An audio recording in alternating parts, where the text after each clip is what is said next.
사람은 큰 일 때문에만 무너지는 것이 아닙니다. 오히려 많은 경우 별것 아닌 것처럼 보이는 작은 생각들 때문에 천천히 지쳐갑니다. 누가 무심코 던진 한마디, 이미 지나가 버린 장면 하나, 아직 오지도 않은 미래에 대한 막연한 불안, 내가 잘못한 것은 하는 끝없는 되짚음, 이런 것들이 하루 이틀 쌓이다 보면 어느 날 사람은 이유 없이 무거워집니다. 몸이 먼저 늙는 것이 아니라 마음이 먼저 닳아버린 것입니다. 나는 오래 살면서 그것을 수없이 보았습니다. 전쟁을 겪고 가난을 겪고 헤어짐을 겪고 책임을 짊어지고 살아온 사람들 가운데 의외로 가장 먼저 지치는 사람은 약한 사람이 아니라 생각이 많은 사람이었습니다. 성실한 사람, 예민한 사람, 남의 마음을 쉽게 헤아리는 사람, 자기 말과 행동을 오래 돌아보는 사람이 오히려 자기 자신을 더 힘들게 하는 경우가 많았습니다. 생각이 많다는 것은 본래 나쁜 일이 아닙니다.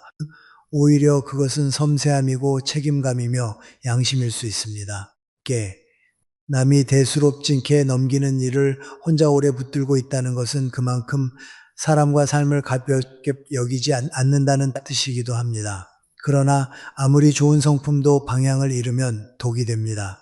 배려가 지나치면 자기 소모가 되고 성찰이 지나치면 자기 비난이 되며 책임감이 지나치면 삶 전체를 짊어지려는 무모함이 됩니다. 문제는 생각이 많다는 사실이 아니라 그 생각을 다 내 몫으로 끌어안는 습관입니다. 세상에 일어나는 일마다 다 반응하고 만나는 사람마다 다 이해하려 하고 지나간 말마다 다 해석하려 하면 결국 마음은 쉴 곳을 잃습니다. 나는 살아오며 한 가지를 분명히 배웠습니다.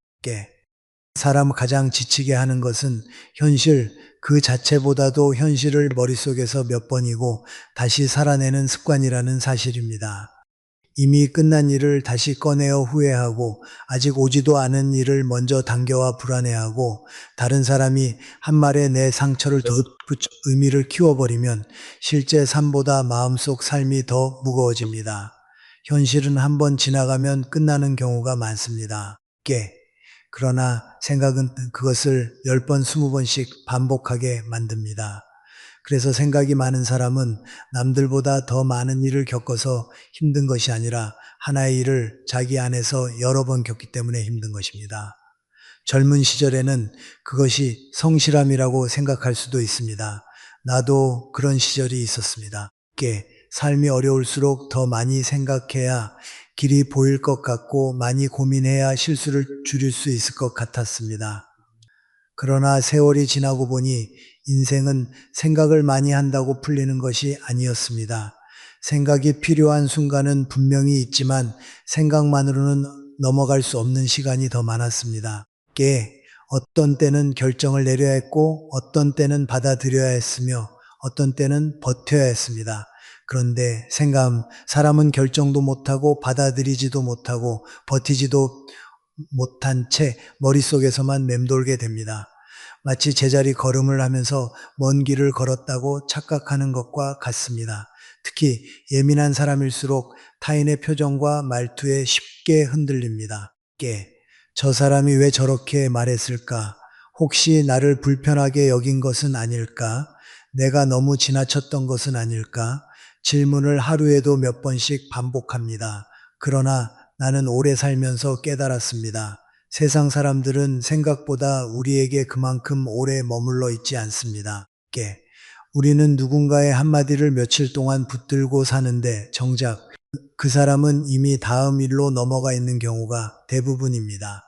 그런데도 우리는 남의 마음을 대신 책임지려 하고 남의 표정을 내 잘못으로 바꾸어 해석합니다. 그렇게 살면 세상은 점점 두려운 곳이 되고 인간관계는 편안함이 아니라 긴장의 연속이 됩니다. 더 안타까운 것은 생각이 많은 사람들이 대개 나쁜 사람이 아니라는 점입니다. 오히려 남에게 폐를 끼치지 않으려는 사람, 상처를 주지 않으려는 사람, 맡은 일을 잘하고 싶어 하는 사람입니다. 그런 사람들이 자신을 괴롭힙니다. 실수한 사람보다 실수하지 않으려 했던 사람이 더 오래 괴로워하고 무례한 사람보다 예의를 지키려 했던 사람이 더 오래 상처받습니다. 깨.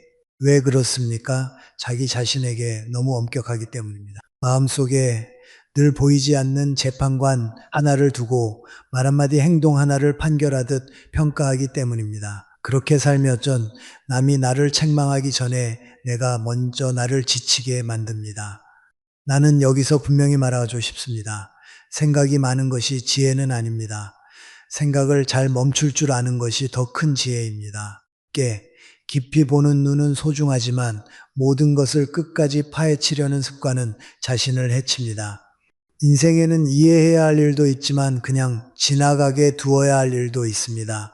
설명할 수 있는 일도 있지만 설명 없이 받아들여야 하는 일도 있습니다.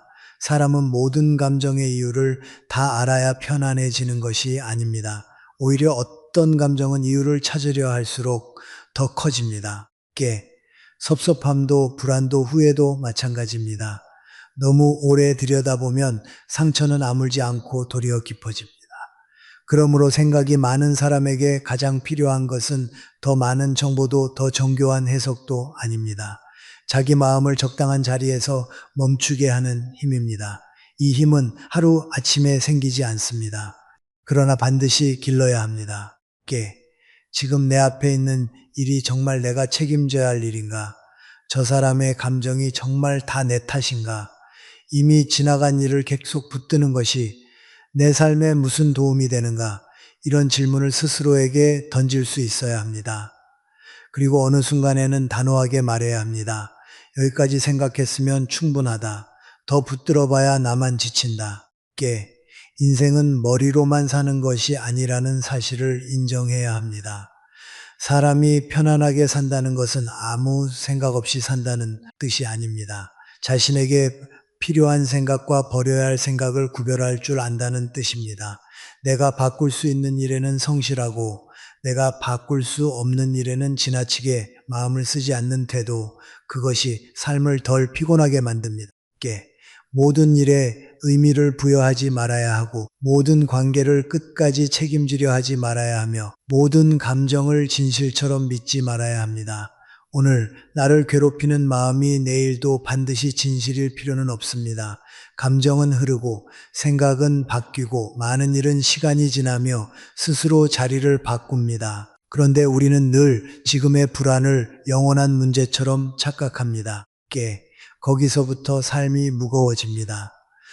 나는 나이가 들수록 사람이 가져야 할 가장 큰 능력 중 하나가 자기 마음을 가볍게 하는 능력이라고 생각하게 되었습니다. 세상을 많이 안다고 해서 편안해지는 것이 아닙니다. 사람을 많이 겪었다고 해서 여유가 생기는 것도 아닙니다. 결국은 무엇을 덜어낼 줄 아느냐가 남은 삶의 무게를 결정합니다. 깨. 생각이 많고 예민한 사람일수록 자기 마음을 소중히 다루어야 합니다.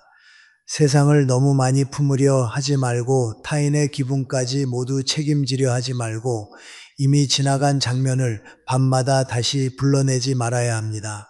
삶은 생각으로 다 해결되지 않습니다. 오히려 지나친 생각이 삶을 놓치게 만듭니다. 그렇더라도 조금 다르게 살아야 합니다. 깨. 모든 것을 깊이 고민하는 것이 성숙함은 아닙니다. 때로는 흘려보내는 것이 더 성숙합니다. 모든 일에 의미를 찾는 것이 진지함은 아닙니다. 때로는 대수롭지 않게 넘기는 것이 더 건강합니다. 자신을 자꾸 점검하는 것이 책임감은 아닙니다. 때로는 자신을 믿고 쉬게 하는 것이 더 큰 책임입니다. 예. 사람은 평생 강해지려고 애쓰지만 진짜 강한 사람은 자기 마음을 쓸데없는 곳에서 철수시킬 줄 아는 사람입니다. 나는 그것이 나이 들수록 더욱 중요해진다고 생각합니다. 남은 삶을 조금이라도 편안하게 살고 싶다면 이제는 세상을 붙드는 법보다 놓아주는 법을 배워야 합니다. 생각이 많은 사람, 예민한 사람을 우리는 흔히 피곤한 사람이라고만 말합니다. 깨. 그러나 나는 그렇게 단순하게 보지 않습니다. 그런 사람들 안에는 되게 남보다 더 깊이 느끼는 마음이 있습니다.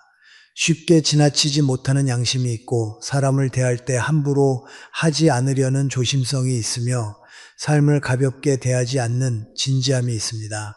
그래서 나는 생각이 많고 예민한 성향 자체를 결함이라고 말하고 싶지 않습니다. 깨. 문제는 그 성향이 자기 삶을 살리는 방향으로 쓰이지 못하고 오히려 자기 자신을 소모하는 방향으로 흐를 때입니다. 같은 섬세함도 누군가에게는 지혜가 되지만 누군가에게는 끝없는 피로가 됩니다. 그 차이는 성격에 있는 것이 아니라 그 성격을 다루는 태도에 있습니다. 예민한 사람들은 늘 자신을 둘러싼 모든 것에 반응합니다. 사람들의 말투, 표정, 분위기, 작은 변화, 평소와 다른 침묵, 사소한 거리감까지도 놓치지 않습니다. 남들이 그냥 지나가는 장면을 자기 안에 오래 저장해 둡니다. 한번 들은 말을 다시 떠올리고 그 말 속에 다른 뜻이 숨어 있었는지 여러 번 헤아립니다. 겉으로는 조용히 앉아 있어도 마음속에서는 수십 개의 생각이 동시에 오갑니다. 그러니 쉽게 지칠 수밖에 없습니다. 몸으로 힘든 일을 하지 않아도 마음이 이미 하루 종일 일을 하고 있기 때문입니다. 이 피로는 밖에서 잘 보이지도 않습니다. 그래서 다른 사람은 모릅니다. 왜 저 사람은 별일도 아닌 일에 저렇게 오래 힘들어 할까? 그러나 당사자에게는 그것이 별일이 아닐 수 없습니다. 그 마음은 이미 여러 층의 해석과 감정으로 가득 차 있기 때문입니다. 나는 살아오며 많은 사람을 만났습니다. 그 가운데 유난히 성실하고 예의 바르고 책임감 있는 사람들이 자기 자신에게 가장 가혹한 경우를 자주 보았습니다. 남에게는 실수를 이해하면서도 자기 자신에게는 아주 작은 흠도 쉽게 허락하지 못합니다. 남이 하루쯤 지쳐 보이는 것은 당연하게 여기면서도 자기가 흔들리는 것은 큰 결함처럼 받아들입니다. 그래서 예민한 사람들은 자주 이런 식으로 살아갑니다. 내가 더 잘했어야 했는데 내가 괜한 말을 했나? 왜 나는 아직도 이런 것에 흔들리지? 남들은 다 괜찮아 보이는데 왜 나만 이럴까? 이렇게 자기 자신을 몰아붙입니다. 그런데 나는 여기서 한 가지를 말하고 싶습니다. 예민하다는 것은 약하다는 뜻이 아닙니다. 오히려 그 나이 대인 경우가 많지만 너무 오래 버텨왔기 때문에 너무 많은 것을 혼자 감당해왔기 때문에 더 쉽게 달란 것입니다. 문제는 예민한 사람이 자신의 성향을 이해하기보다 부끄러워할 때 요즘 사람들은 강해야 한다는 말을 너무 쉽게 합니다. 무뎌져야 편하다고도 말합니다. 그러나 사람이 어떻게 다 무뎌질 수 있겠습니까? 타고난 결이 있고 살아오며 형성된 마음의 습성이 있습니다.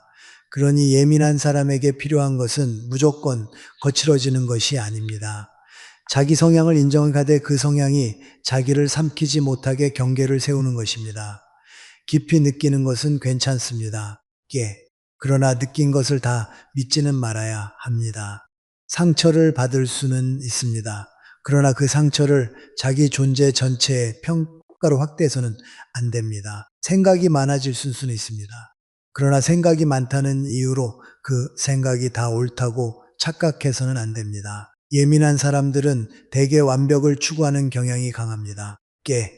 일을 맡으면 허술하게 끝내지 못하고 강의를 배제하는 상대를 실망시키지 않으려 애쓰며 자기 삶에 대해서도 기준이 높습니다. 얼핏 보기에는 이것이 장점처럼 보입니다. 실제로 사회는 그런 사람에게 성실하다고 말하고 책임감 있다고 평가합니다. 그러나 완벽을 향한 태도가 자기 존재를 위협하기 시작하면 이야기가 달라집니다. 실수 하나에 무너지고 작은 오해도 밤잠을 설치며 남의 평가에 따라 하루의 기분이 송두리째 흔들립니다. 이런 삶은 조용해 보여도 늘 긴장 속에 있는 삶입니다. 평온이 없습니다. 나는 완벽한 사람을 본 적이 없습니다. 다만 완벽하려 애쓰다가 자기 마음을 잃어버린 사람들은 많이 보았습니다. 인생은 완벽하게 사는 사람이 이기는 것이 아니라 불완전한 자신을 데리고도 끝까지 가는 사람이 이겨냅니다. 또 예민한 사람들은 남의 기대를 많이 의식합니다. 특히 나이가 들수록 더 피곤하게 작용합니다. 젊을 때는 인정받고 싶은 마음이 자연스럽습니다. 사회에서 자리를 잡아야 하고 사람들과 어울려야 하며 자신의 능력을 증명해야 한다고 생각하기 때문입니다. 그러나 어느 나이가 지나서도 여전히 모든 사람에게 좋은 사람으로 남으려 하면 결국 자기 삶은 사라집니다. 늘 상대의 마음을 상상합니다. 예민한 사람은 저 사람이 나를 실망스럽게 보지 않을까? 내가 조금만 차갑게 굴어도 섭섭해하지 않을까?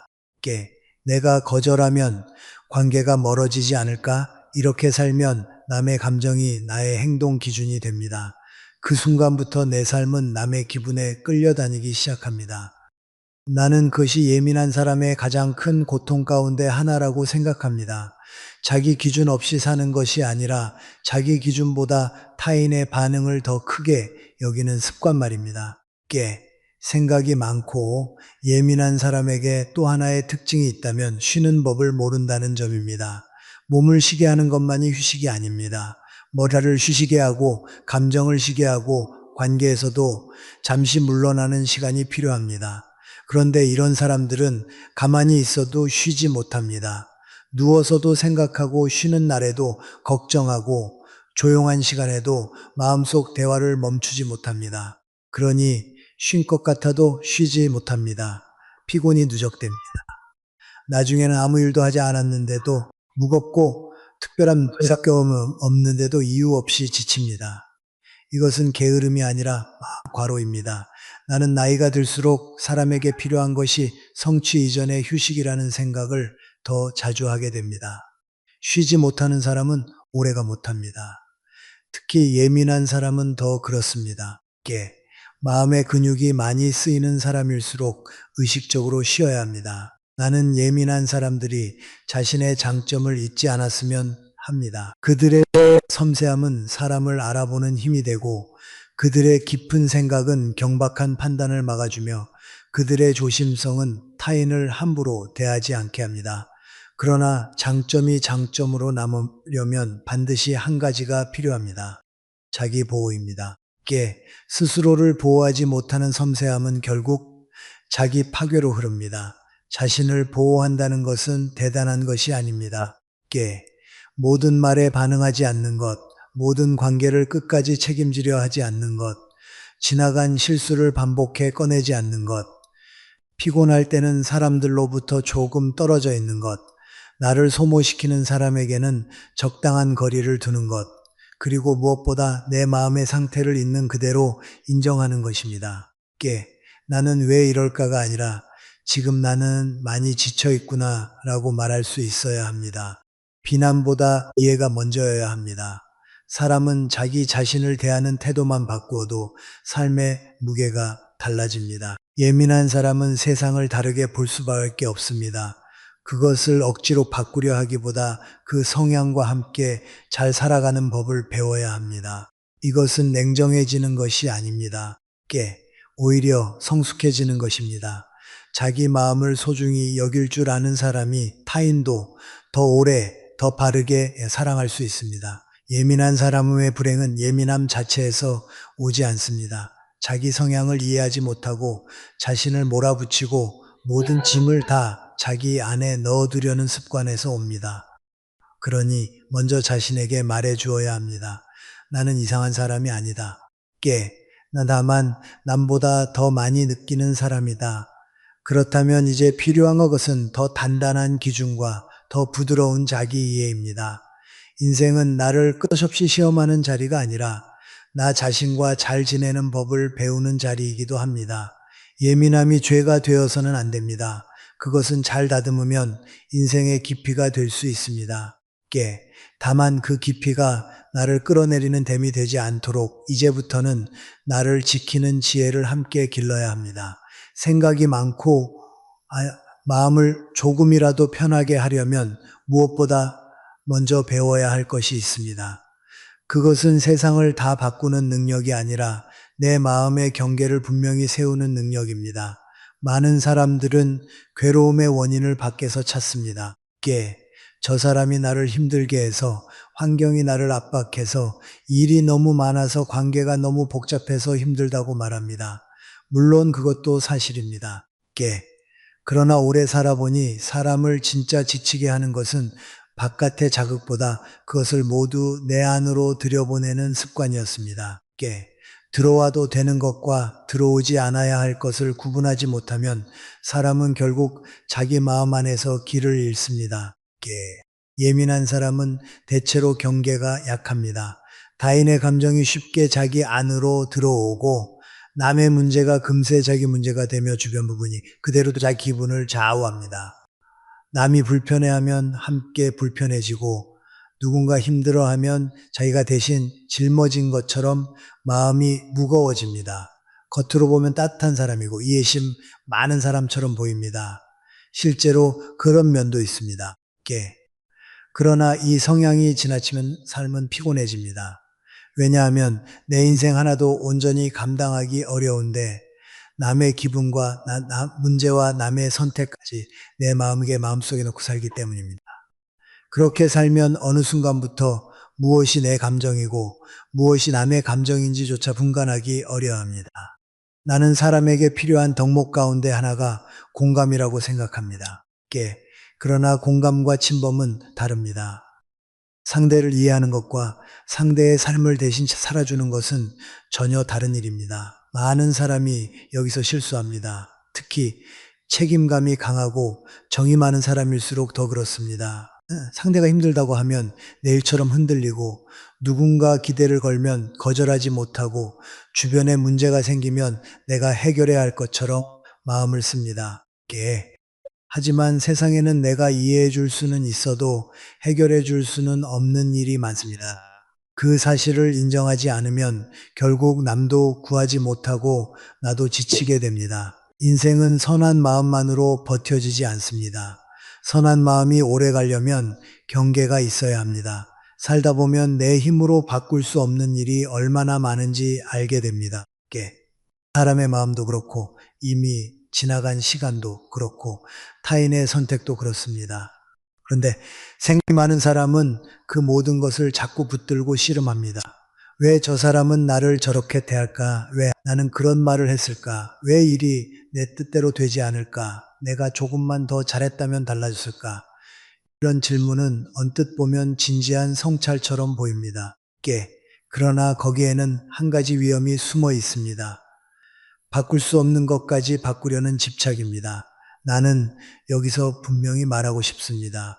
사람이 평안을 얻으려면 자신이 감당할 수 있는 범위를 알아야 합니다.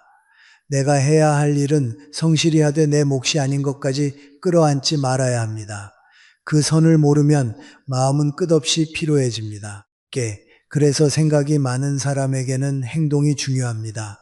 고민이 깊어질수록 사람은 마치 생각을 더해야 답이 나올 것처럼 여깁니다. 그러나 어떤 고민은 생각으로 풀리지 않습니다. 행동해야만 풀립니다. 결정을 내리든 실제로 움직여야 합니다. 그런데 생각이 많은 사람은 자꾸 머릿속에서만 상황을 반복합니다. 움직이지 않으면서도 이미 수십 번 움직인 것처럼 지칩니다. 이것이 삶을 무겁게 만드는 중요한 이유입니다. 아무것도 하지 않았는데 몹시 피곤한 날이 있습니다. 그런 날의 대부분은 몸이 아니라 생각이 너무 많이 움직인 날입니다. 그러니 마음이 무거울수록 가만히 앉아 더 생각하기보다 할 수 있는 작은 행동 하나를 선택해야 합니다. 그것이 생각의 무태에서 빠져나오는 첫 번째 길입니다. 나는 늘 이론을 하고 싶었습니다. 사람은 다 해결하고 살아야 평안한 것이 아닙니다. 해결할 수 없는 것을 인정할 때 평안해집니다. 이것은 체념이 아닙니다. 오히려 현실에 않는 일도 있고 세상에는 설명되지 않는 일도 있고 노력만으로 되지 않는 일도 있으며 진심을 다해도 끝내 어긋나는 관계도 있습니다. 그런데 우리는 자꾸만 무엇이든 잘하면 다 바로잡을 수 있다고 믿습니다. 그래서 더 괴롭습니다. 내 마음이 불안한 이유가 꼭 내가 부족해서가 아닐 수 있습니다. 어떤 것은 원래 어려운 문제이고 어떤 것은 애초에 내 손으로 바꿀 수 없는 일입니다. 그 사실을 받아들이는 순간 마음은 조금 가벼워집니다. 받아들인다고 해서 상처가 없어진다는 뜻은 아닙니다. 다만 쓸데없는 자기 비난이 줄어듭니다. 그 차이는 아주 큽니다. 또 하나 중요한 것은 타인의 시선으로부터 조금씩 벗어나는 일입니다. 예민한 사람은 타인의 눈을 너무 크게 느낍니다. 누가 나를 어떻게 생각할지, 내가 어떻게 보였는지, 저 사람이 내 행동을 어떻게 해석했는지에 마음이 많이 묶여 있습니다. 그러나 살아보니 사람은 결국 자기 삶을 살아야 합니다. 남의 시선을 완전히 무시할 수는 없어도 그것이 내 기준보다 더 커져서는 안 됩니다. 누군가 나를 오해할 수도 있고 좋아하지 않을 수도 있으며 내 선택을 탐탁지 않게 여길 수도 있습니다. 하지만 그것이 곧 내가 잘못 살고 있다는 뜻은 아닙니다. 모든 사람의 마음에 맞게 살 수는 없습니다. 모두에게 좋은 사람으로 남으려 용심, 결국 자기 자신에게 나쁜 사람이 되는 길로 이어지기 쉽습니다. 그러니 때로는 오해받는 불편함보다 자기 자신을 잃는 불행을 더 경계해야 합니다. 생각을 줄이고 싶다면 몸을 움직이는 것도 아주 중요합니다. 나는 나이가 들수록 이 단순한 사실을 더 자주 느낍니다. 머릿속이 복잡할수록 사람은 자꾸 생각으로 문제를 해결하려 하지만 오히려 그럴 때는 몸을 써야 합니다. 가볍게 걷고 책상을 정리하고 방을 쓸고 정해놓은 일을 하나씩 끝내는 것만으로도 마음은 달라집니다. 생각은 자꾸 추상적인 것으로 흐르지만 몸은 현재로 사람을 데려옵니다. 그래서 괴로울수록 생활이 중요합니다. 하루를 지탱하는 작은 질서가 마음을 붙들어줍니다. 규칙적인 시간에 일어나고 밥을 먹고 햇빛을 보고 걸음을 옮기고 손으로 무언가를 정리하는 일, 이것들이 사소해 보여도 무너진 마음을 다시 세우는데 큰 힘이 됩니다. 마음이 복잡할수록 삶은 더 단순해져야 합니다. 그리고 꼭 기억해야 할 것이 있습니다. 모든 사람과 잘 지내려 하지 말아야 한다는 사실입니다. 이것은 차가워지라는 말이 아닙니다. 삶의 에너지를 함부로 낭비하지 말라는 뜻입니다. 예민한 사람은 관계에서 특히 쉽게 지칩니다. 상대의 기분을 살피고 말을 고르고 불편한 분위기를 메우려 애쓰며 혹시 누군가 서운해하지 않을까 스스로를 많이 소모합니다.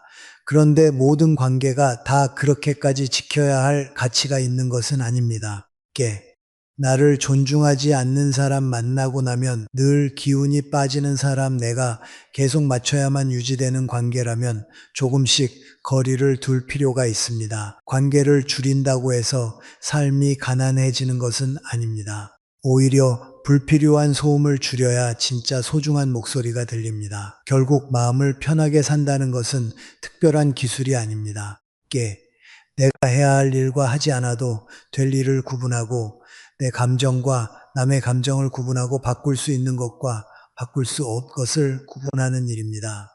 이 구분이 없으면 사람은 계속 흔들립니다. 그러나 이 구분이 생기면 같은 하루를 살아도 훨씬 덜 지칩니다. 세상이 갑자기 좋아져서가 아니라 내 마음이 불필요한 짐을 덜어냈기 때문입니다. 나는 나이가 들수록 인생을 잘 산다는 것이 많은 것을 쥐는 일이 아니라 자기 삶에 맞지 않는 무게를 내려놓는 일이라는 생각을 더 자주 하게 됩니다. 그러니 이제는 조금 달라져야 합니다. 걱정만 하지 말고 할 수 있는 일을 하십시오. 내 힘으로 안 되는 일에는 지나치게 마음을 매달지 마십시오. 사람들의 시선을 모두 만족시키려 하지 마십시오. 머릿속으로만 살지 말고 오늘의 몸을 움직이십시오. 그리고 무엇보다 내 마음의 문을 늘 열어두지 마십시오. 좋은 것도 들어오지만 쓸데없는 소음도 함께 들어옵니다. 마음에도 문턱이 필요합니다. 그 문턱이 있어야 사람이 오래 버팁니다. 예민한 사람이 끝내 무너지지 않고 깊이를 지닌 사람으로 살아가려면 이제부터는 잘 느끼는 능력만큼 잘 걸러내는 능력도 길러야 합니다. 그것이 삶을 덜 아프게 덜 피곤하게 그리고 훨씬 더 단단하게 만들어줍니다. 나이가 들수록 사람은 이상한 착각을 하나 품게 됩니다. 이제는 내가 없어도 세상이 잘 돌아간다는 사실을 알면서도 동시에 아직도 내가 끝까지 붙들고 있어야만 가족도 자식도 집안도 무너지지 않을 것처럼 여깁니다. 젊었을 때는 그 마음이 책임이었을지 모릅니다. 실제로 가장의 역할을 해야 했고 부모로서 버텨야 했으며 한 사람의 희생이 한 가정을 지탱하던 시절도 있었습니다. 나 역시 그런 시대를 지나왔습니다. 책임이라는 것이 얼마나 무거운 것인지 내 한 사람이 흔들리면 뒤에 있는 사람들이 함께 흔들린다는 두려움이 무엇인지 오래전에 이미 배웠습니다. 그러나 세월이 흐른 뒤에도 똑같은 방식으로만 살아야 한다고 생각한다면 그때부터는 책임이 아니라 습관이 됩니다. 더 정확히 말하면 내려놓지 못하는 마음이 됩니다. 노년의 가장 큰 문제 가운데 하나는 몸이 약해지는 것만이 아닙니다. 마음이 여전히 젊은 날의 부담을 놓지 못한다는 데 있습니다. 자식이 어른이 되었는데도 계속 자식 걱정을 하고 이미 각자의 가정을 꾸린 사람들인데도 내 방식으로 돌보려 하고 가족의 크고 작은 문제를 자기 마음속에서 늘 다시 계산합니다. 누구는 건강이 걱정되고 누구는 경제적으로 불안해 보이고 누구는 부부 사이가 편안해 보이지 않고 누구는 아직 철이 들지 않은 것처럼 보입니다. 그렇게 하루에도 몇 번씩 남의 삶을 내 안으로 끌어와 걱정합니다. 그런데 냉정하게 말하면 그 걱정이 상대의 인생을 바꾸는 경우는 거의 없습니다. 오히려 내 마음만 지치게 합니다. 때로는 그 걱정이 사랑이 아니라 간섭으로 느껴지기도 합니다. 사람은 나이가 들수록 내가 해주어야 한다는 생각보다 이제는 각자의 몫이 있다는 사실을 배워야 합니다. 이것은 가족을 버리라는 말이 아닙니다. 무관심하게 살라는 뜻도 아닙니다. 사랑은 하되 상대의 삶을 대신 살아주려 하지 말라는 뜻입니다. 자식은 자식의 인생을 걸 살아야 하고 배우자는 배우자의 생각과 불안을 가지고 있으며 형제 자매도 각자 감당해야 할 몫이 있습니다. 그런데 노년에도 계속 모든 사람의 문제를 내가 끌어안으면 정작 내 삶은 사라지고 맙니다. 마음은 늘 분주한데 내 하루는 없습니다. 내가 무엇을 좋아하는지, 무엇을 하고 싶은지, 어떻게 살아야 내 마음이 편안한지 돌아볼 시간조차 없어집니다. 낡은 월 위에 산다고 했지만 남도 충분히 편하게 하지 못하고 나만 지치는 결과가 됩니다. 많은 부모들을 보았습니다. 자식을 향한 사랑이 너무 커서 오히려 자식을 더 힘들게 하는 경우를 적지 않게 보았습니다. 좋은 마음으로 하는 걱정인데 듣는 자식은 부담을 느낍니다. 왜냐하면 사랑에는 때로 거리감이 필요하기 때문입니다. 아이가 어릴 때는 손을 잡아줘야 하지만 어느 순간부터는 손을 놓아줘야 합니다. 계속 붙잡고 있으면 넘어지지 않는 것이 아니라 자기 발로 걷는 법을 잊어버립니다. 부모가 늙어서도 끊임없이 괜찮니? 조심해라. 그렇게 하면 안 된다. 내가 봐주마 하고 말하면 자식은 두 가지 감정 사이에서 흔들립니다. 한편으로는 미안하고 다른 한편으로는 숨이 막힙니다. 사랑이 따뜻함이 아니라 짐처럼 느껴지는 순간이 생깁니다. 노년에는 무엇보다 이 점을 기억해야 합니다. 걱정은 사랑의 증거일 수 있지만 과도한 걱정은 상대를 믿지 못한다는 표현이 되기도 합니다. 자식이 어렵게 살면 도와주고 싶은 마음이 드는 것이 당연합니다.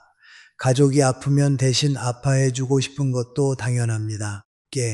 그러나 그 마음이 지나쳐 늘 상대의 삶을 감시하듯 바라보고 내가 허락해야 안심하고 내 기준으로 점검해야 마음이 놓인다면 그것은 이미 건강한 사랑의 형태가 아닙니다. 사랑에는 믿음이 있어야 합니다. 저 사람도 자기 삶을 헤쳐나갈 힘이 있다. 지금은 불안해 보여도 결국 자기 방식대로 살아갈 것이다. 내가 다 개입하지 않아도 저 사람은 저 사람의 몫을 살아낼 수 있다. 이런 믿음이 있어야 관계가 편안해집니다. 또 하나 중요한 것은 노년에는 더 이상 시간이 많지 않다는 사실입니다. 이 말은 슬프게 들릴 수 있지만은 나는 오히려 이 사실이 사람을 맑게 만든다고 생각합니다.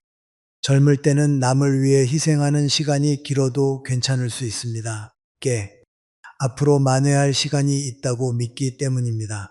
그러나 나이가 들면 이야기가 다릅니다. 이제는 남은 시간을 어떻게 쓰느냐가 점점 더 중요해집니다. 그럼에도 여전히 남의 인생만 붙들고 살면 정작 자기 삶은 끝내 살지 못한 채 늙어버릴 수 있습니다.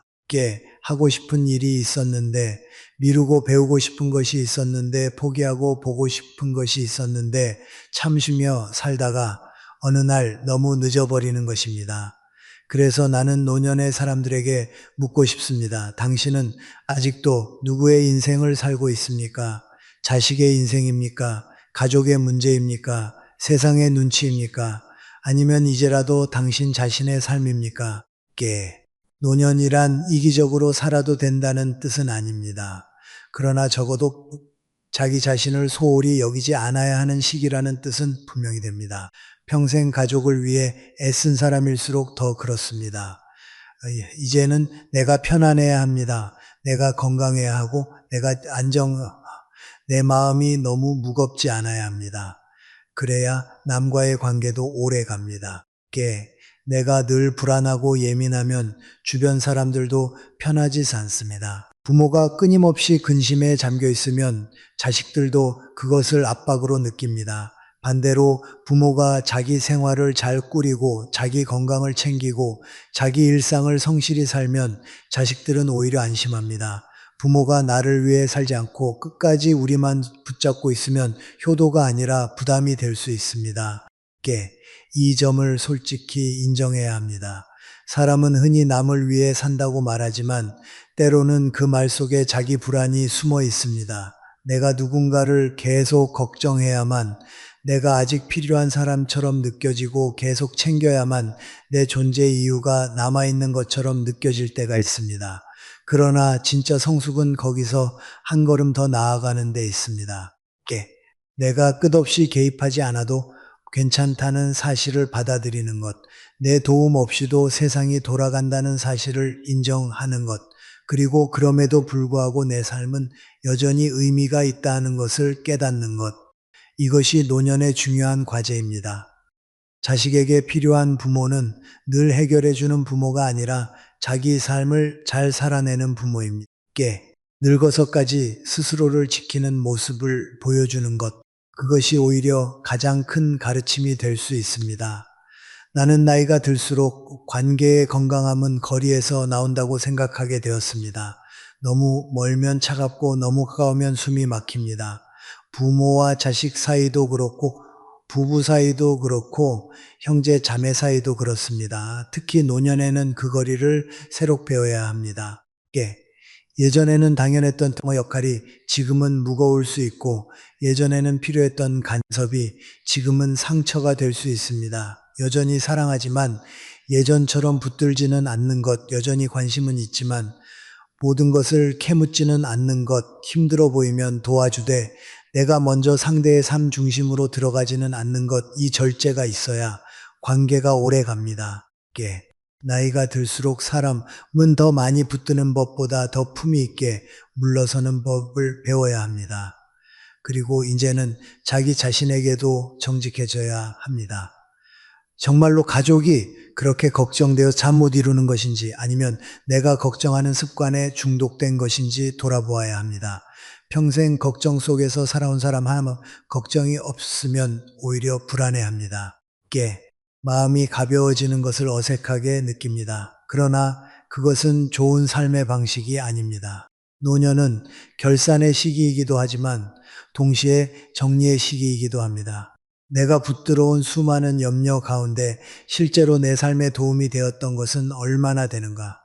내 걱정이 진짜 가족을 살렸는가? 아니면 내 마음만 달카등해서 이 질문 앞에서 솔직해질 필요가 있습니다. 이제는 달라져야 합니다. 자식 걱정, 가족 걱정, 주변 사람 걱정으로고 하루를 다 보내지 말아야 합니다. 내 몸을 돌보고 내 생활을 정돈하고 내가 좋아하는 일을 다시 찾고 조용히 내 시간 살아야 합니다. 남은 인생은 짧을 수 있습니다. 그렇다면 더더욱 남의 삶이 아니라 내 삶을 살아야 합니다. 그것이 차갑고 이기적인 태도가 아닙니다. 오히려 가장 단정하고 책임 있는 태도입니다. 평생 누군가를 위해 살아온 사람이라면 이제는 자기 자신에게도 그만한 애정을 돌려주어야 합니다. 노년은 마지막으로 자신을 회복하는 시간이어야 합니다. 더 늦기 전에 이제는 나를 위해 살아야 합니다. 부모는 자식을 위해 살기 쉽습니다. 어쩌면 그것은 본능에 가깝습니다. 내 것을 아껴서 자식에게 주고 싶고, 내가 덜 누려도 자식은 더 편하게 살았으면 좋겠고, 내가 고생한 길을 자식만은 피해 갔으면 좋겠다고 생각합니다. 이 마음 자체를 나는 부정하지 않습니다. 오히려 그것은 부모라는 존재가 지닌 가장 깊은 사랑의 형태 가운데 하나일 것입니다. 그러나 오래 살아보니 사랑이 언제나 지혜로운 결과만 만드는 것은 아니었습니다. 예. 어떤 사랑은 사람을 키우지만 어떤 사랑은 사람을 약하게 만듭니다. 어떤 헌신은 가정을 세우지만 어떤 헌신은 오히려 관계를 무겁게 만듭니다. 자식을 향한 부모의 마음도 맞다. 많이 준다고 뜻이 좋은 것이고 끝까지 희생한다고 옳은 것도 아닙니다. 나는 많은 부모들을 봤습니다. 평생 자기 몫을 줄이고 자식 몫을 늘리며 살아온 사람들. 여행 한번 제대로 가지 못하고 먹고 싶은 것조차 아끼고 자기 노후 준비도 미뤄둔 채 오직 자식에게 더 주는 것을 삶의 목표처럼 붙들고 산 사람들을 적지 않게 보았습니다. 그분들의 마음은 진실했습니다. 그러나 그 결과가 언제나 아름답지만은 않았습니다. 어떤 자식은 부모의 희생을 당연하게 여겼고 어떤 자식은 그 기대를 무겁게 느꼈으며 어떤 집안은 결국 재산 문제로 형제 사이가 멀어졌습니다. 주는 사람은 사랑으로 줬지만 받는 사람은 반드시 같은 마음으로 받지 않는다는 사실을 우리는 너무 늦게 배웁니다. 그래서 나는 부모의 사랑이 깊을수록 더욱 분별이 필요하다고 생각합니다. 부모가 자식에게 줄 수 있는 것 가운데 가장 귀한 것은 돈이 아닙니다. 돈은 필요합니다. 없는 것보다 있는 편이 낫고 젊은 세대가 살아가는 현실이 만만하지 않다는 것도 알고 있습니다. 그러나 돈이 자식의 인생을 대신 살아주지는 못합니다. 더 정확히 말하면 돈은 자식의 삶을 도울 수는 있어도 자식을 한 사람의 성숙한 인간으로 완성시키지는 못합니다. 세상에는 재산을 많이 물려받고도 삶의 방향을 잃는 사람이 있고 가진 것이 많지 않아도 스스로 인생을 잘 세우는 사람이 있습니다. 그 차이는 재산의 액수보다 어떤 가치관을 배웠는가에 더 가까운 경우가 많습니다. 책임을 배웠는지, 절제를 배웠는지, 사람을 대하는 태도를 배웠는지, 어려움 앞에서 스스로 설 줄 아는 천한 힘을 길렀는지가 결국 삶을 결정합니다. 부모는 흔히 착각합니다. 내가 더 많이 넘겨주면 자식이 더 행복할 것이라고. 그러나 행복은 물질의 양으로만 결정되지 않습니다. 지나치게 많은 걸 쉽게 받은 사람은 감사보다 의존을 먼저 배우기 쉽습니다. 힘들게 얻어본 적이 없으면 지키는 법도 배우기 어렵고 자기가 책임지고 선택해 본 적이 없으면 자기 삶의 무게도 모르게 됩니다. 나는 자식이 고생해야 한다는 뜻으로 이 말을 하는 것이 아닙니다.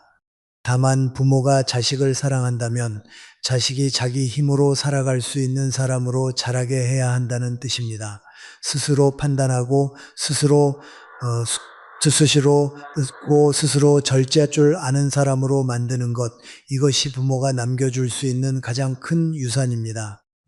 사람은 때로 자식에게 재산을 남겨주는 일을 통해 자기 삶의 의미를 확인하려 합니다. 내 평생 고생이 이 아이들을 위해 남는구나. 내가 이루지 못한 것을 이 아이들이 이어가겠구나. 내가 이렇게 살았으니 마지막에는 무언가 남겨놓아야 하지 않겠는가 하고 생각합니다. 그러나 이런 생각 속에는 조심해야 할 감정이 숨어 있습니다. 그것은 사랑만이 아니라 집착일 수 있습니다. 부모의 마음 속에는 자식이 잘 되기를 바라는 순수한 마음도 있지만 내가 끝까지 영향력을 남기고 싶다는 무의식도 함께 있을 수 있습니다. 그래서 어떤 부모는 재산을 주면서도 자유를 주지 못합니다. 돈을 주지만 선택권은 허락하지 않고 도움을 주지만 자립은 믿어주지 않습니다. 그렇게 되면 재산은 사랑의 표현이 아니라 통제의 도구가 되기도 합니다. 나는 부모가 자식에게 정말 남겨주어야 할 것은 세 가지라고 생각합니다. 첫째는 사람답게 사는 태도입니다. 약속을 지키고 자기 책임을 감당하며 남을 함부로 대하지 않고 정직하게 살아가는 기본입니다. 둘째는 삶을 견디는 힘입니다. 세상은 늘 편안하지 않습니다. 실패도 있고 손해도 있고 오해도 있습니다. 그럴 때 무너지지 않고 버틸 수 있는 내면의 힘이 필요합니다. 셋째는 자기 삶을 스스로 꾸릴 수 있는 독립심입니다. 부모가 다 해결해주는 삶이 아니라 도움 없이도 자기 몫을 살아낼 수 있는 사람으로 서는 힘입니다. 이것이 없는 재산은 오히려 사람을 해칠 수 있습니다. 반대로 이것이 있는 사람은 재산이 많지 않아도 길을 찾습니다. 노후의 가장 어리석은 일 가운데 하나는 자식에게 무엇인가 더 남겨주기 위해 정작 자기 삶을 불안하게 만드는 일입니다. 나는 이것이 매우 안타깝습니다. 이미 늙은 몸으로 아끼고 또 아끼며 자신은 불편하게 살고 건강을 돌보지 않고 즐거움을 미루고 여행도 취미도 포기한 채 오직 남길 것만 계산하는 삶 말입니다. 그러다 어느 순간 자기가 쓰러지면 어떻게 되겠습니까? 자식에게 남길 재산은 지켰을지 모르지만 자기 자신의 남은 시간은 지키지 못한 것입니다. 부모가 정말 현명하다면 먼저 자기 노후를 안정시켜야 합니다. 병 들었을 때 치료받을 수 있는 여유 늙어서도 품위를 잃지 않을 만큼의 생활 기반 타인에게 지나치게 의존하지 않을 수 있는 준비, 이것이 먼저입니다. 그것이 이기심이 아니라 질서입니다. 또 재산은 사랑만큼이나 갈등을 만들기도 합니다. 형제자매는 어릴 때 함께 자라도 돈 앞에서는 전혀 다른 얼굴을 보일 수 있습니다. 부모가 살아있을 때는 드러나지 않던 감정이 상속 문제 앞에서 드러나기도 하고 작은 차이 하나가 오래된 관계를 무너뜨리기도 합니다. 그래서 나는 부모가 재산을 남기는 문제를 가볍게 생각해서는 안 된다고 봅니다. 공정함도 중요하고 분명함도 중요하며 무엇보다 재산이 가족을 묶인이 아니라 가족을 나누는 칼이 되지 않도록 미리 생각해야 합니다. 그러나 더 근본적으로는 재산이 가족의 중심이 되지 않게 해야 합니다. 집안이 돈을 기준으로 움직이기 시작하면 사랑도 신뢰도 쉽게 탁탁해집니다. 부모가 끝까지 돈으로 마음을 확인하려 하면 자식도 점점 돈으로 관계를 생각하게 됩니다. 어떤 부모는 합니다. 내가 이만큼 해줬으니 자식도 나중에 나를 챙기겠지. 나는 이 생각이 가장 위험하다고 봅니다. 사랑을 거래처럼 생각하는 순간 부모도 자식도 자유롭지 못해집니다. 베푼 것은 베푼 끝내야 합니다. 주었으면 그 대가를 기대하지 말아야 하고 있으면 그것을 자꾸 기억하게 하지 말아야 합니다. 부모가 과거의 수고를 반복해서 꺼내면 자식은 감사보다 죄책감을 느끼게 됩니다. 죄책감으로 유지되는 관계는 오래가지 못합니다.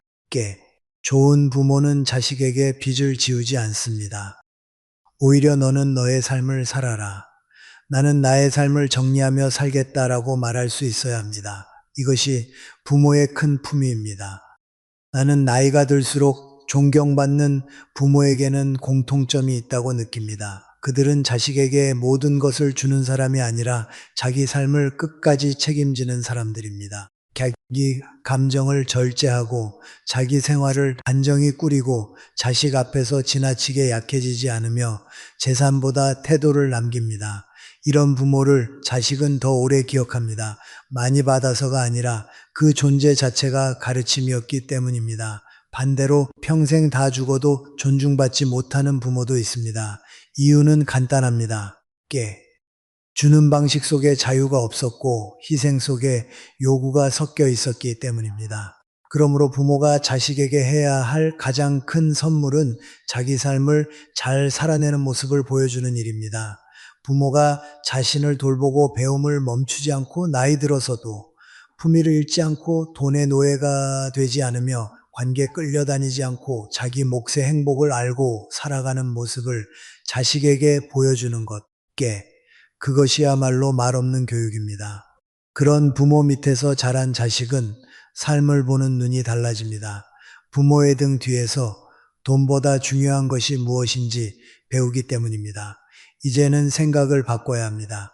자식에게 얼마나 남겨줄 것인가 보다 어떤 사람으로 남을 것인가를 더 먼저 생각해야 합니다.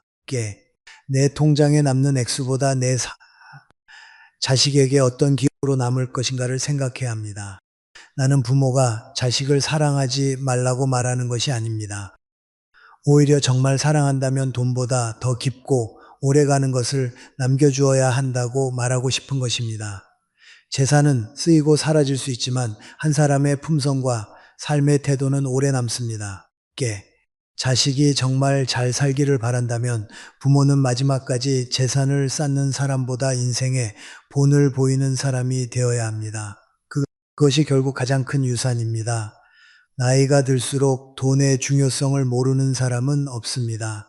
젊을 때는 부족해도 버틸 수 있는 것이 있고 무리해서라도 다시 시작할 여지가 있지만 나이가 들면 이야기가 달라집니다. 몸은 예전 같지 않고 기회는 줄어들고 예상하지 못한 병원비나 생활비가 마음을 불안하게 만듭니다. 그러니 노년에 돈을 생각하는 것은 이상한 일이 아닙니다. 오히려 너무 자연스러운 일입니다. 문제는 돈이 필요하다는 사실과 돈에 끌려다니는 삶 사이를 구분하지 못할 때 생깁니다. 돈이 필요하다는 것은 현실 감각이지만 돈이 마음의 주인이 되는 것은 또 다른 문제입니다. 나는 나이가 들수록 이 차이가 사람의 품위를 결정한다고 생각합니다. 젊을 때는 돈을 벌어야 한다는 압박이 큽니다. 가족을 책임져야 하고 아이들을 키워야 하고 집을 마련해야 하고 사회 안에서 자리를 잡아야 하기 때문입니다. 그 시절의 고단함을 나는 충분히 이해합니다. 나 역시 그렇게 살아온 시대를 거쳤습니다. 그러나 노년에까지 마음이 오직 돈에만 묶여 있으면 삶은 점점 메말라 갑니다. 삶은 편안해지지 않습니다. 오히려 것이 있어도 늘 모자란 것처럼 느끼고 아직 일어나지 않은 일까지 먼저 불안해하게 됩니다. 돈이 많아서 불안한 사람도 있고 돈이 적어서 불안한 사람도 있습니다. 그러나 더 깊이 들여다보면 불안의 크기는 액수보다 집착의 정도에 더 가까운 경우가 많습니다. 나는 오래 살아보며 한 가지를 분명히 느꼈습니다. 사람은 필요한 만큼의 돈이 없어서만 괴로운 것이 아니라 돈을 통해 마음의 안정까지 확보하려 하기 때문에 더 괴로워집니다. 돈은 생활을 안정시킬 수는 있어도 인생 전체를 안전하게 만들어주지는 못합니다. 아무리 많이 모아도 병을 막을 수는 없고 관계의 상처를 다 막을 수는 없으며 외로움을 다 해결할 수도 없습니다. 그런데 사람은 나이가 들수록 점점 더 많은 것을 돈으로 해결하는 착각에 빠지기 쉽습니다. 그러다 보면 돈은 수단이 아니라 위안이 되고 위안이 아니라 의존이 됩니다. 그때부터 돈은 삶을 도와주는 도구가 아니라 사람을 붙들고 흔드는 주인이 됩니다. 특히 노년의 돈 이야기를 자주 하는 사람은 자신도 모르게 인간관계를 피곤하게 만듭니다. 앞으로 병원비가 걱정이다. 같은 말을 자주 하게 됩니다. 본인은 현실적인 대화를 한다고 생각할 수 있습니다. 그러나 듣는 사람은 그것을 부담으로 느낄 수 있습니다. 부모의 불안이 말이 되어 반복되면 자식은 효심보다 압박을 먼저 느끼게 됩니다. 친구들끼리도 마찬가지입니다. 만날 때마다 얼마를 잃었는지, 무엇이 얼마나 올랐는지, 누구는 재산을 얼마나 모았는지, 자식이 얼마나 해주는지, 생활비가 얼마나 드는지 같은 이야기만 하게 되면 대화가 쉽지 않습니다. 대화는 점점 건조해집니다. 사람 사이에 온기보다 계산이 앞서기 때문입니다. 돈 이야기가 너무 많아질수록 관계는 진심보다 이해관계의 그림자를 띠게 됩니다. 더 안타까운 것은 나이가 들수록 돈에 대한 불만과 후회가 커지는 경우가 많다는 점입니다. 그때 조금만 더 모아둘 걸, 괜히 그 사람을 믿고 손해를 봤다. 내가 젊었을 때 더 영리했어야 했다. 왜 남들은 다 잘 풀린 것 같은데 나는 이 모양인가? 이런 생각은 사람의 마음을 가다먹습니다. 지나간 시간을 붙드는 후회는 현재를 더 가난하게 만듭니다. 이미 지나간 선택은 돌이킬 수 없는데 사람은 그것을 마음속에서 반복해서 다시 계산합니다. 마치 과거의 손실을 현재의 후회로 만회할 수 있을 것처럼 생각합니다. 그러나 그럴수록 삶은 더 무거워집니다. 노년에 필요한 것은 완벽한 경제적 정리가 아니라 지금 가진 조건 안에서 삶을 조용히 정돈하는 태도입니다. 더 많았어야 했다고 자책하는 마음보다 지금이라도 잘 살아보겠다는 마음이 훨씬 중요합니다. 또 돈에 대한 집착은 사람을 점점 계산적으로 만듭니다. 원래 따뜻하던 사람도 돈이 마음의 중심으로 들어오면 달라집니다. 게 누가 나에게 도움을 청할까 경계하게 되고, 내가 쓰는 돈은 아깝고 남이 쓰는 돈은 의심스럽고, 자식에게 베푸는 것도 사랑이 아니라 투자처럼 느껴질 수 있습니다. 사람을 볼 때도 그 사람의 인품보다 경제적 채부터 따지게 됩니다. 이런 변화는 아주 서서히 일어나기 때문에 스스로는 잘 모릅니다.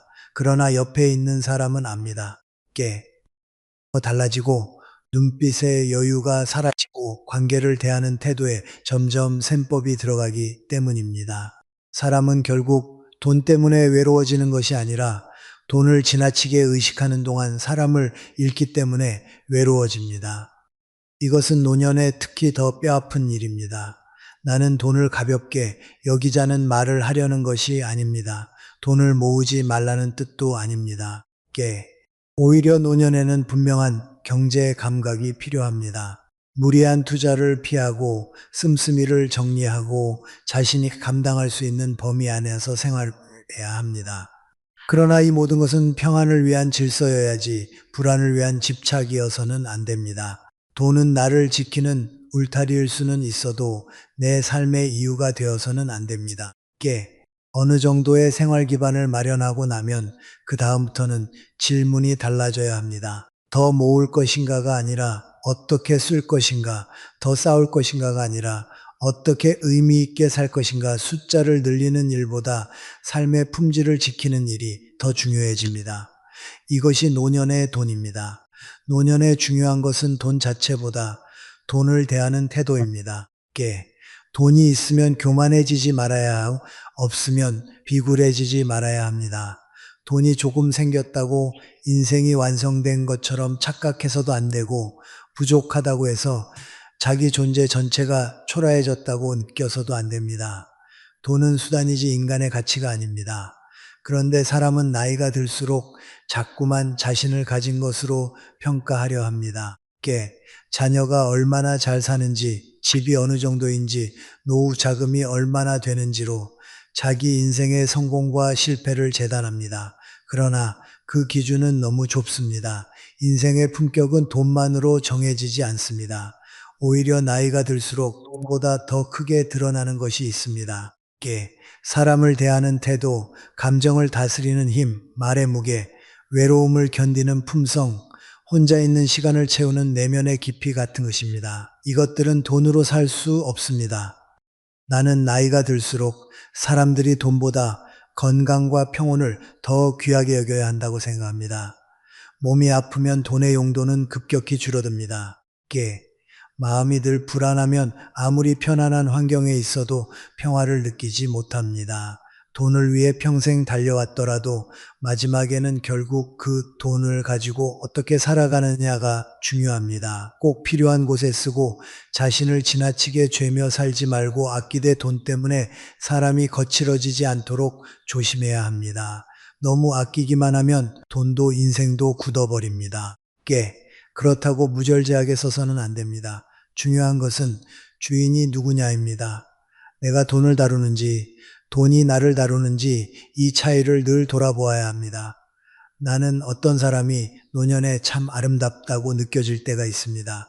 가진 것이 많아서가 아닙니다.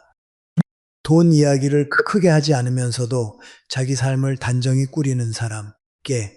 자식에게 부담을 주지 않으면서도 품위를 잃지 않는 사람.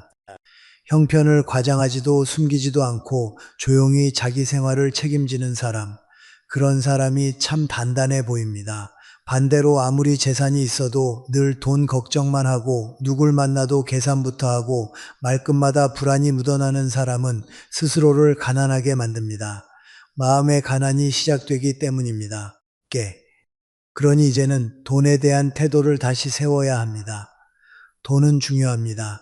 하지만 그것이 내 하루의 기분을 다 지배하게 해서는 안 됩니다. 자식과의 대화를 돈으로만 채우지 말아야 하고 친구와의 관계를 돈의 잣대로 재지 말아야 하며 지나간 손해를 오래 붙들고 현재를 낭비하지 말아야 합니다. 필요한 준비는 하되 필요 이상의 두려움은 줄여야 합니다. 조금 덜 가져도 더 편안할 수 있고 조금 덜 쌓여도 더 품위 있게 살 수 있습니다. 노년에는 더 많이 가지는 것보다 덜 흔들리는 것이 더 중요합니다. 돈을 손에 쥐고도 마음까지 빼앗기지 않는 사람, 바로 그런 사람이 나이 들수록 깊어지고 단단해지는 사람입니다. 사람은 나이가 들수록 감정이 줄어드는 것이 아닙니다. 오히려 어떤 면에서는 더 예민해질 수도 있습니다. 몸이 예전 같지 않고 관계는 단순해지는 대신 더 깊은 상처를 남기며 지나간 시간은 자꾸 비교의 대상이 되고 남은 시간은 점점 더 선명하게 의식되기 때문입니다. 그래서 어떤 사람은 나이가 들수록 더 너그러워지고 단단해지지만 어떤 사람은 반대로 더 쉽게 흔들리고 더 쉽게 서운해집니다. 나는 이 차이가 단순히 성격 때문만은 아니라고 생각합니다. 살아온 시간의 길이보다 더 중요한 것은 그 식산 속에서 자기 감정을 어떻게 다루는 법을 배웠는가 하는 점입니다. 노년의 품위는 말하자면 감정을 없애는 데서 나오지 않습니다. 감정에 끌려가지 않는 데서 나옵니다. 젊은 시절에는 화가 나면 목소리가 먼저 커지고 불안하면 바쁘게 움직이며 상처를 받으면 상대를 탓하기 쉽습니다. 그러나 나이가 들어서도 똑같은 방식으로만 감정을 다룬다면 삶은 점점 피곤해집니다. 왜냐하면 나이가 들수록 감정 하나가 삶 전체에 미치는 영향이 더 커지기 때문입니다. 젊을 때는 한번 화를 내고도 다시 관계를 만들 기회가 많고 상처를 받아도 바깥의 일과 사람들 속에서 잊힐 여지가 있습니다. 하지만 나이가 들면 인간관계의 수는 줄고 반복해서 만나는 사람은 비슷하며 하루의 정서는 더 오래 남습니다. 그러니 감정 하나를 잘못 다루면 며칠이 무겁고 관계 하나가 어긋나면 마음이 오래 불편합니다. 이때 필요한 것은 강한 척하는 태도가 아니라 자기 안에서 일어나는 파도를 읽는 힘입니다. 나는 오래 살면서 화가 센 사람이 강한 사람이라고 생각한 적이 없습니다. 오히려 반대였습니다. 쉽게 화를 내는 사람은 대개 자기 마음을 다스릴 힘이 부족한 경우가 많았습니다. 반면에 단단한 사람은 불쾌한 일을 겪어도 바로 반응하지 않았습니다. 참아서가 아닙니다. 그 순간의 감정이 자기 전체를 대신 말하도록 허락하지 않았기 때문입니다. 사람은 누구나 화가 날 수 있습니다. 억울한 일도 있고 무시당했다고 느끼는 순간도 있으며 가까운 사람에게 서운한 감정을 품을 수도 있습니다. 문제는 그 감정이 올라오는 것 자체가 아니라 그 감정이 곧 진실이라고 믿는 데 있습니다. 화가 났다고 해서 내가 반드시 옳은 것은 아닙니다. 서운하다고 해서 상대가 반드시 나쁜 것도 아닙니다. 불안하다고 해서 현실이 꼭 위험한 것도 아닙니다. 감정은 중요하지만 감정이 모든 판단의 기준이 되어서는 안 됩니다. 결국 사람을 거칠게 만드는 중요한 감정 가운데 하나라고 봅니다. 내가 평생 이렇게 살았는데 내가 누구를 위해 얼마나 희생했는데 왜 아무도 내 마음을 몰라주는가? 이런 생각은 이해받고 싶은 마음으로 시작됩니다. 그러나 오래 품으면 억울함은 분노가 되고 분노는 결국 관계를 해칩니다. 자식에게, 배우자에게, 형제에게, 친구에게 자꾸 자기 희생을 말하게 되고 상대의 부족함만 보이기 게 그러면 말은 점점 날카로워지고 마음은 점점 외로워집니다. 나는 여기서 아주 중요한 점을 말하고 싶습니다. 나이가 들수록 자기 삶을 정의하는 사람은 과거의 수고를 무기로 삼지 않습니다. 수고는 수고대로 귀하지만 그것을 매번 켜내들며 현재를 압박하면 아무도 편안할 수 없습니다. 불안도 마찬가지입니다. 노년의 불안은 젊은 사람의 불안과 조금 젊은 사람은 미래가 두려워 불안해하지만 나이가 든 사람은 잃을 것들 때문에 불안해합니다. 건강을 잃을까 두렵고 관계가 멀어질까 걱정되고 경제적으로 흔들릴까 불안하고 쓸모없는 존재가 될까 마음이 무겁습니다. 그런데 이런 불안을 잘 다루지 못하면 사람은 하루 종일 아직 오지 않은 일에 먼저 지쳐버립니다. 검사 결과가 나오기도 전에 마음속으로 병을 키우고 자식이 연락이 조금 늦었다고 서운함과 걱정을 함께 키우며 돈이 아직 충분히 남아있는데도 이미 다 잃은 것처럼 초조해야 합니다. 이렇게 되면 삶은 현재가 아니라 상상 속 위험에 의해 움직이게 됩니다. 그러니 불안을 다스린다는 것은 불안을 없애는 것이 아니라 아직 일어나지 않은 일을 현재의 전부로 만들지 않는 일입니다. 나는 감정을 다스리는 첫 번째 방법이 즉시 반응하지 않는 것이라고 생각합니다. 이것은 단순하지만 대단히 중요합니다. 화가 날 때 바로 말하지 말고, 서운할 때 바로 결론 내리지 말고, 불안할 때 바로 최악을 상상하지 말아야 합니다. 사람은 감정이 올라오는 순간 자기 시야가 좁아집니다. 그때 한 말은 대개 지나치고, 그때 내린 판단은 종종 불공평합니다. 조금만 시간을 두면 다르게 보이는 일이 많습니다. 하루만 지나도 감정의 온도가 달라지고 며칠만 지나도 그 일이 정말 그렇게까지 큰 문제였는지 다시 보게 됩니다. 그런데 사람은 흔들릴 때일수록 속도를 냅니다. 빨리 말하고 빨리 판단하고 빨리 관계를 정리하려 합니다. 나는 이것이 어리석다고 생각합니다. 나이가 들수록 더 느리게 반응해야 합니다. 늦게 반응하는 것이 약한 것이 아니라 더 넓게 보는 힘입니다. 두 번째로 필요한 것은 자기 감정의 이름을 정확히 부르는 일입니다. 우리는 화라고 생각하지만 사실은 서운함일 때가 많고 서운하다고 생각하지만 실은 외로움일 때도 많습니다. 불안이라고 여겼는데 실제로는 통제력을 잃는 두려움인 경우도 있습니다. 이 구분이 중요합니다. 왜냐하면 감정의 이름이 달라지면 대하는 방식도 달라지기 때문입니다. 외로움을 화로 표현하면 관계가 깨지고 두려움을 잔소리로 표현하면 상대가 멀어집니다. 나이가 들수록 사람은 자기 감정을 정직하게 들여다봐야 합니다. 나는 화가 난 것이 아니라 섭섭한 것이다. 나는 상대가 밉다기보다 내 자리가 줄어든 것 같아 불안한 것이다. 나는 실망한 것이 아니라 기대가 너무 컸던 것이다. 이런 식으로 말할 수 있어야 합니다. 이것은 자기 성찰이자 자기 보호입니다. 세 번째는 말의 양을 줄이는 것입니다. 감정이 흔들릴수록 사람은 더 많이 말하고 싶어집니다. 억울하면 설명하고 싶고, 화가 나면 상대를 설득하고 싶고, 불안하면 확인하고 싶습니다.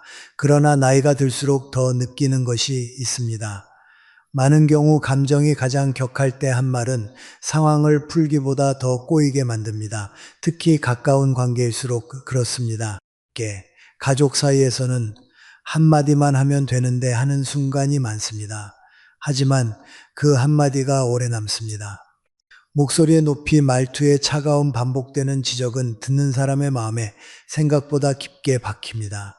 그러니 감정을 다스린다는 것은 말을 참는 것이 아니라 말이 필요한 순간과 아닌 순간을 구분하는 일입니다.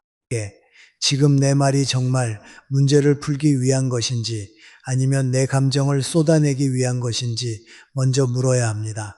네 번째는 혼자 견디려 하지 않는 것입니다. 나는 감정을 다스린다는 말을 감정을 숨긴다는 뜻으로 이해하지 않습니다. 오히려 잘 다스리는 사람일수록 자기 상태를 적절히 인정합니다. 피곤하면 피곤하다고 알고, 불안하면 불안하다고 알고, 상처받았으면 상처받았다고 받아들입니다. 다만 그 감정을 다른 사람에게 무작정 던지지 않을 뿐입니다. 마음이 너무 무거울 때는 혼자만의 시간을 갖는 것도 필요하고, 믿을 만한 사람과 조용히 이야기하는 것도 도움이 됩니다. 산책을 하거나 글을 쓰거나 책을 읽거나 생활의 리듬을 회복하는 것 역시 감정을 가라앉히는 데 중요합니다. 감정은 억누른다고 없어지지 않습니다. 그러나 적당한 방식으로 흘려보내면 사람을 덜 해칩니다. 나이가 들수록 이 흘려보내는 기술이 꼭 필요합니다. 다섯 번째는 감정을 인생 전체와 연결하지 않는 것입니다. 오늘 서운했다고 해서 삶 전체가 외로운 것은 아니고 기대에 못 미쳤다고 해서 내 인생 전체가 실패한 것도 아닙니다. 그런데 사람은 힘들 때 자꾸 부분을 전체로 확대합니다. 한 사람 때문에 사람 전체를 불신하고 한 번의 상처로 관계 전체를 부정하며 한순간에 불안으로 남은 생 전체를 어둡게 봅니다. 이것은 감정이 만든 착시입니다. 나이가 들수록 더 경계해야 합니다. 왜냐하면 남은 시간이 적다고 느낄수록 사람은 하나의 실망을 크게 느끼기 때문입니다. 그러나 인생은 늘 한 장면으로 판단할 수 없습니다. 오늘이 무겁다고 해서 내일 또 반드시 그런 것은 아닙니다. 감정은 지나가고 상황은 바뀌고 사람도 달라집니다. 이 흐름을 믿어야 합니다. 결국 감정을 다스린다는 것은 인생을 단정하게 사는 일과 연결됩니다. 몸을 함부로 쓰지 않는 것처럼 마음도 함부로 소모하지 말아야 합니다. 누군가의 말 한마디에 하루를 다 내주지 말고 지나간 일에 남은 시간을 다 빼앗기지 말아야 합니다. 나이가 든 사람의 아름다움은 목소리가 큰데 있지 않습니다. 억울함을 많이 말하는 데도 있지 않습니다. 오히려 자기 안의 파도를 잠히 바라볼 줄 알고 쉽게 흔들리지 않으며 흔들려도 금세 중심을 얻습니다. 나는 이것이 오랜 세월이 사람에게 줄 수 있는 가장 깊은 품격이라고 생각합니다. 화가 나도 나를 잃지 말고, 불안해도 하루를 다 빼앗기지 말고, 상처를 받아도 그 상처를 내 인생의 전부로 만들지 말아야 합니다. 나이가 들수록 감정을 다스린다는 것은 결국 자기 삶의 주도권을 지키는 일입니다. 다른 누구도 아닌 내 마음의 주인이 끝까지 나 자신이어야 합니다. 그것이 남은 세월을 조금 더 평온하게, 조금 더 단단하게, 그리고 훨씬 더 품위 있게 살아가는 길입니다. 나이가 들수록 사람을 많이 아는 것이 중요한 것이 아니라 어떤 사람 곁에 머물러야 하는지를 아는 것이 더 중요해집니다. 젊을 때는 사람을 넓게 만나고 다양한 관계 속에서 부딪히며 배우는 것이 필요합니다. 때로는 상처를 받아도 다시 회복할 힘이 있고, 관계 하나쯤은 잘못되어도 다른 만남 속에서 균형을 찾을 수 있습니다. 그러나 나이가 들면 사정이 달라지게, 몸의 기운도 예전 같지 않고 마음이 회복되는 속도도 느려지며 인간관계의 피로가 생각보다 오래 남습니다. 그래서 노년의 삶은 사람의 숫자로 풍성해지는 것이 아니라 관계의 질로 평온해집니다. 누구와 자주 만나느냐, 누구의 말을 오래 듣느냐, 누구 앞에서 내 마음이 편안하냐가 남은 삶의 표정을 결정하게 됩니다. 나는 오래 살면서 사람 때문에 가장 많이 지치는 것은 큰 배신이나 극단적인 사건만이 아니라는 사실을 자주 느꼈습니다. 오히려 사람을 소소히 닳게 만드는 것은 일상적인 불편함입니다. 만나고 오면 늘 기운이 빠지는 사람, 말 한마디 한마디가 조심스러운 사람, 항상 남의 험담과 불평으로 분위기를 무겁게 만드는 사람, 내 사정을 이해하기보다 자기 감정만 쏟아내는 사람, 가까이 있을수록 내가 더 작아지는 사람, 이런 사람들과의 관계는 당장 끊어야 할 만큼 극단적이지 않습니다. 그래서 더 위험합니다. 큰 상처는 조심이라도 하게 만들지만 작은 소모는 오래 참게 만들기 때문입니다. 그러다 보면 어느 순간 사람은 자기 삶의 평온을 조용히 빼앗기고 있었다는 사실을 뒤늦게 깨닫습니다. 특히 감정 기복이 심한 사람 곁에서는 마음이 편안하기 어렵습니다. 오늘은 지나치게 다정하다가 내일은 차갑고 별일 아닌 일에도 크게 화를 내고, 감정이 상하면 상대를 몰아붙이며 분위기에 따라 말이 달라지는 사람들은 자신뿐 아니라 주변 사람의 마음까지 흔듭니다. 젊을 때는 그런 관계를 두고 정이 많다, 솔직하다, 인간적이다 하고 착각하기 쉽습니다. 그러나 나이가 들수록 알게 됩니다. 감정이 지나치게 출렁이는 사람 곁에서는 내 마음도 제자리를 지키기 어렵다는 것을 말입니다. 관계는 자극으로 유지되는 것이 아니라 안정으로 깊어집니다. 늘 긴장해야 하는 관계는 친밀한 관계가 아닙니다. 편안함이 없는 관계는 오래 갈수록 피로만 남깁니다. 또 늘 부정적인 기운을 뿜어내는 사람도 조심해야 합니다. 세상에 어려움이 없는 사람은 없습니다. 누구나 사정이 있고 한때는 힘들 수 있으며 살아가며 불평이 나올 수도 있습니다. 그러나 어떤 사람은 그것이 삶의 일시적인 통증이 아니라 거의 습관이 되어 있습니다.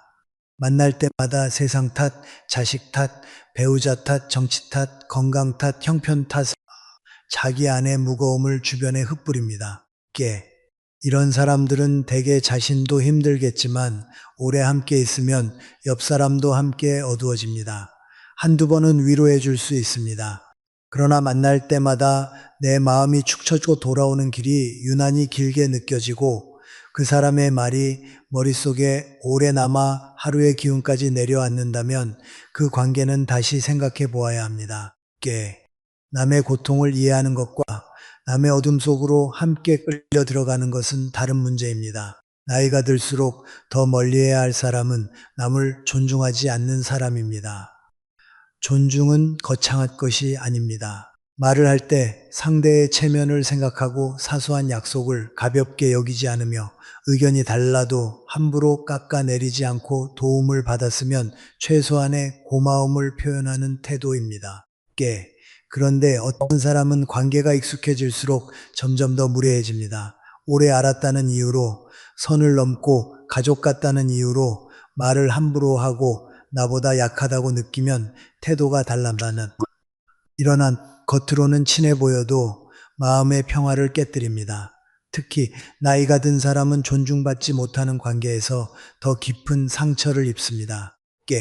왜냐하면 오랜 시간 쌓아온 자기 존재가 가볍게 취급당한다고 느끼기 때문입니다. 관계에서 가장 먼저 보아야 할 것은 정이 아니라 태도입니다. 정은 흔들릴 수 있어도 태도는 그 사람의 품성을 보여줍니다. 늘 희생을 당연하게 여기는 사람도 멀리할 줄 알아야 합니다. 어떤 사람은 부탁을 아주 자연스럽게 합니다. 내 시간을 내어주는 것도, 내 돈을 쓰는 것도, 내 감정을 이해해 주는 것도 당연하게 여깁니다. 처음에는 내가 할 수 있는 만큼 도와주고 봐주고 참아줄 수 있습니다. 그러나 관계가 깊어질수록 한쪽의 배려만 커지고 다른 한쪽의 책임은 줄어든다면 그것은 건강한 관계가 아닙니다. 특히 노년에는 이런 관계가 더 위험합니다. 젊을 때처럼 다시 벌충할 시간이 많은 것도 아니고 마음의 회복력도 예전 같지 않기 때문입니다. 한 사람에게 과하게 끌려가다 보면 남은 삶의 여유가 생각보다 많이 줄어듭니다. 사람은 자신을 희생시키며 유지한 관계 때문에 나중에 깊은 허물을 느끼기도 합니다. 나는 이것을 여러 번 보았습니다.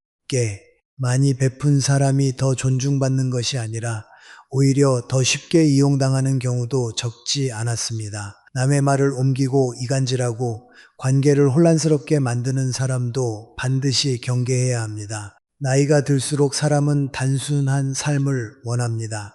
복잡한 설명보다 분명한 태도를 원하고 시끄러운 관계보다 조용한 신뢰를 원합니다. 그런데 늘 누군가의 말을 전하고 없는 의심을 만들고 사람 사이를 오가며 분위기를 흐리는 사람이 있습니다. 이런 사람은 직접 큰 잘못을 하지 않는 것처럼 보여도 주변의 평온을 무너뜨립니다. 오늘은 저 사람 흉을 보고 내일은 내 말을 다른 사람에게 유기명 가운데서 아무 잘못도 없는 것처럼 빠져나갑니다. 이런 사람과 가까이 지내면 결국 나도 말이 많아지고 마음이 산란해지고 관계를 보는 눈이 흐려집니다. 노년의 삶은 복잡한 사람에게 내 시간을 줄 만큼 길지 않습니다. 이제는 관계를 넓히는 것보다 맑게 하는 것이 중요합니다. 또 하나 잊지 말아야 할 것은 나의 성장을 불편해하는 사람입니다. 젊을 때는 경쟁심에서 그런 태도가 나오기 쉽지만 나이가 든 뒤에도 누군가의 평온과 발전을 못마땅해 하는 사람이 있습니다. 내가 새로운 취미를 갖는 것도 비웃고 내가 생활을 정돈하며 사는 것도 못마땅해 하고 내가 사람을 가려 만나는 것도 차갑다고 하고 내가 자기 기준을 세우면 변했다고 말합니다. 이런 사람은 말로는 가까운 척하지만 실제로는 내가 더 나은 방향으로 가는 것을 불편해합니다. 관계란 서로를 더 나은 사람으로 만들어 주어야 하는데 어떤 관계는 반대로 사람을 제자리로 끌어내립니다. 내가 평온해질수록 불편해하는 사람이 있다면 그 사람은 내 인생의 동반자가 아니라 방해물일 수 있습니다. 특히 노년에는 나를 지켜줄 관계를 선택해야지 나를 계속 소모시키는 관계를 의리라는 이름으로 붙잡고 있을 이유가 없습니다. 나는 나이가 들수록 관계에서 가장 중요한 것이 편안함이라고 생각합니다. 여기서 말하는 편안함은 아무 말이나 해도 된다는 무례한 친밀함이 아닙니다. 함께 있어도 긴장하지 않아도 되는 것, 괜히 나를 증명하지 않아도 되는 것, 내 형편을 과장하지 않아도 되고, 내 마음을 숨기지 않아도 되는 것, 잠시 침묵이 흘러도 불편하지 않은 것, 이런 것이 진짜 편안함입니다. 그런 사람 곁에서는 에너지가 빠지지 않습니다. 오히려 조용히 회복됩니다. 꽤 만나고 난 뒤 마음이 단정해지고 내가 괜찮은 사람이라는 감각이 살아나며 삶을 조금 더 잘 살아보고 싶어집니다. 좋은 관계는 사람을 흥분시키기보다 안정시킵니다. 나이가 들수록 우리는 이런 사람을 가까이 해야 합니다.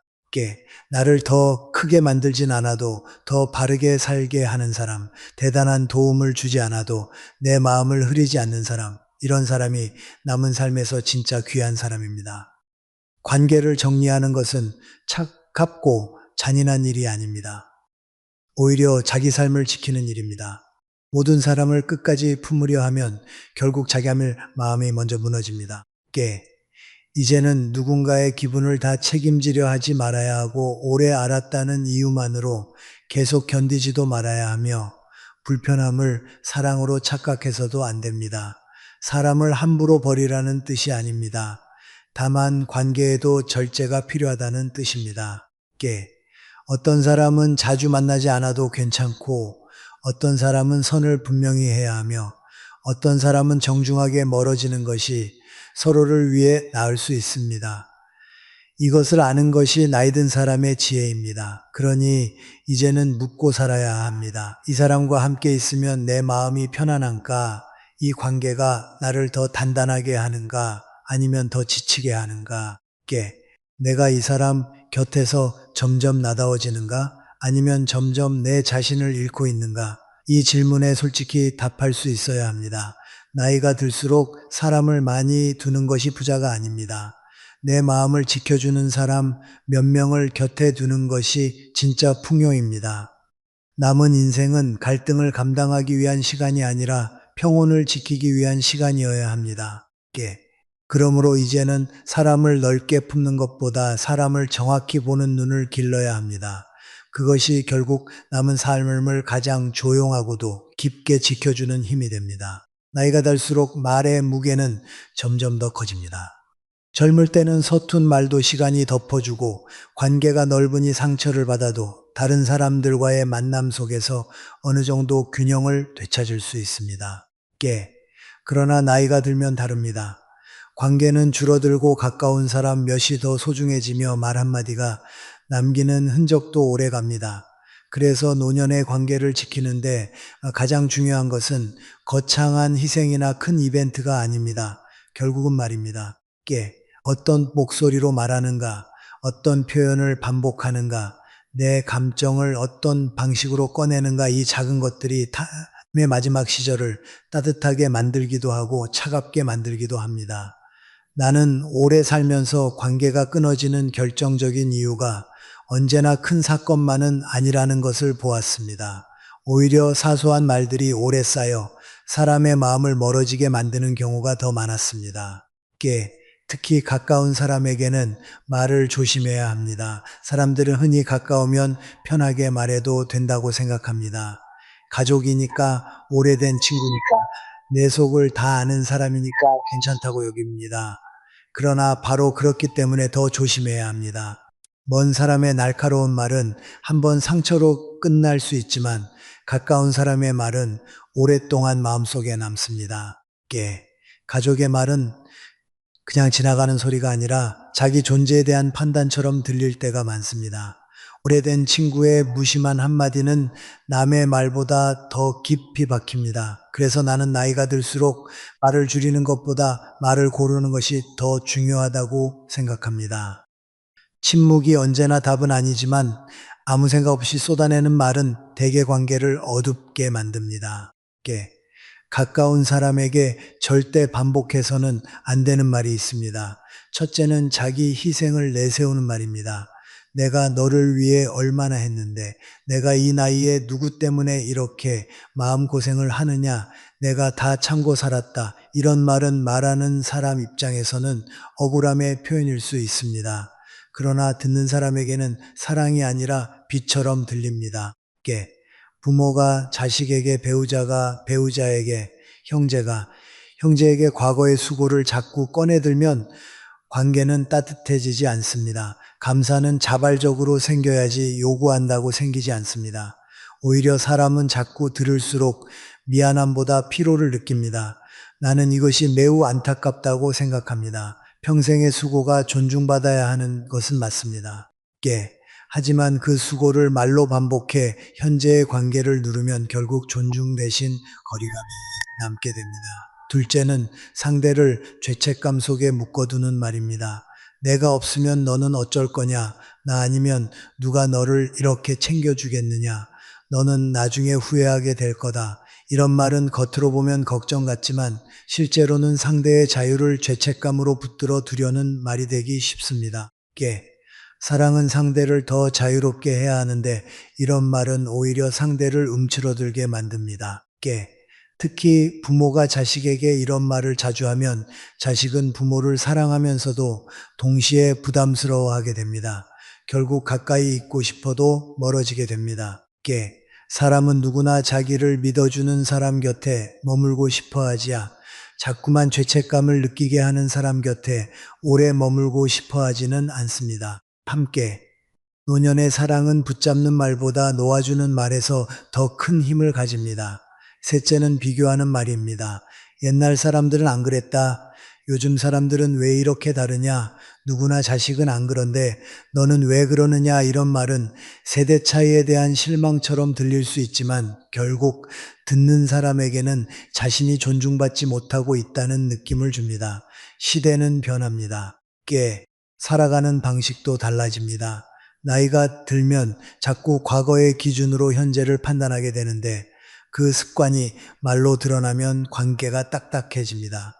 비교의 말은 상대를 바꾸지 못합니다. 오히려 방어하게 만들 뿐입니다. 나이가 들수록 필요한 것은 옳은 말을 많이 하는 것이 아니라 듣고 싶어지는 말을 하는 것입니다. 아무리 맞는 말이어도 상대를 닫게 만들면 지혜로운 말이 아닙니다. 넷째는 충고를 가장한 지배의 말입니다. 내가 너를 위해 하는 말이다. 내가 아직 몰라서 그렇다. 내 말대로 하면 틀림없다. 이런 표현은 겉보기의 경험에서 나온 조언처럼 보입니다. 물론 나이 든 사람의 경험은 귀합니다. 그러나 경험이 지혜가 되려면 그것이 상대를 눌러서는 안 됩니다. 경험이 많을수록 말은 더 부드러워져야 합니다. 내가 살아본 길이 있다고 해서 다른 사람의 길까지 내가 다 정할 수는 없습니다.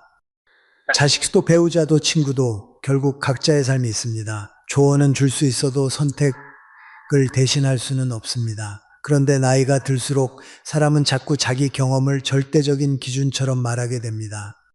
그 순간 말은 도움이 아니라 부담이 됩니다. 나는 진짜 좀 살아보면 이럴 수도 있더라라고 말하지 내 말이 말마 단정하지 않는 반복하는다고 마녀다다. 다섯째 진행다 체념과 하는 말이다. 아닙니다. 내 인생은 이제 끝났다. 이 나이 이제 아무 소용이 없다. 이럴은 스스로를 낮추는 것 같지만 함께 사는 사람의 마음과 특히 가까운 사람은 그 말을 들을 때마다 어떻게 반응해야 할지 몰라 지칩니다.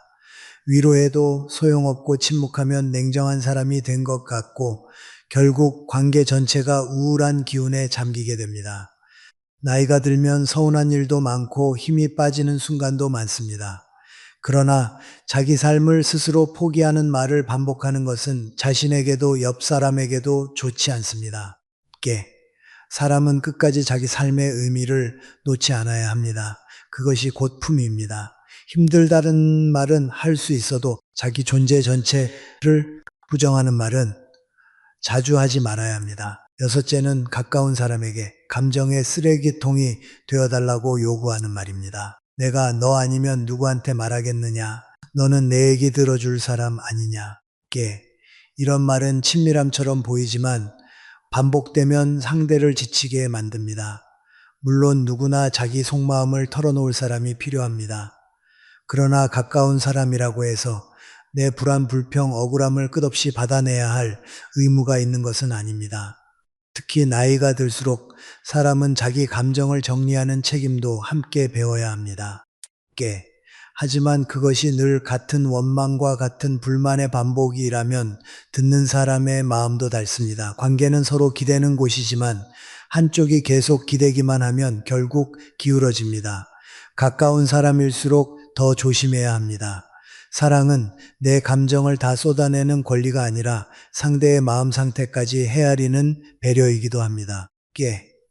나는 나이가 들수록 말의 내용보다 말의 온도가 더 중요하다고 느낍니다. 똑같은 사실도 어떤 온도로 말하느냐에 따라 전혀 다르게 들립니다. 왜 연락이 없니? 라는 말도 서운함으로 들릴 수 있고 바빴겠구나 괜찮니? 라는 말은 걱정으로 들립니다.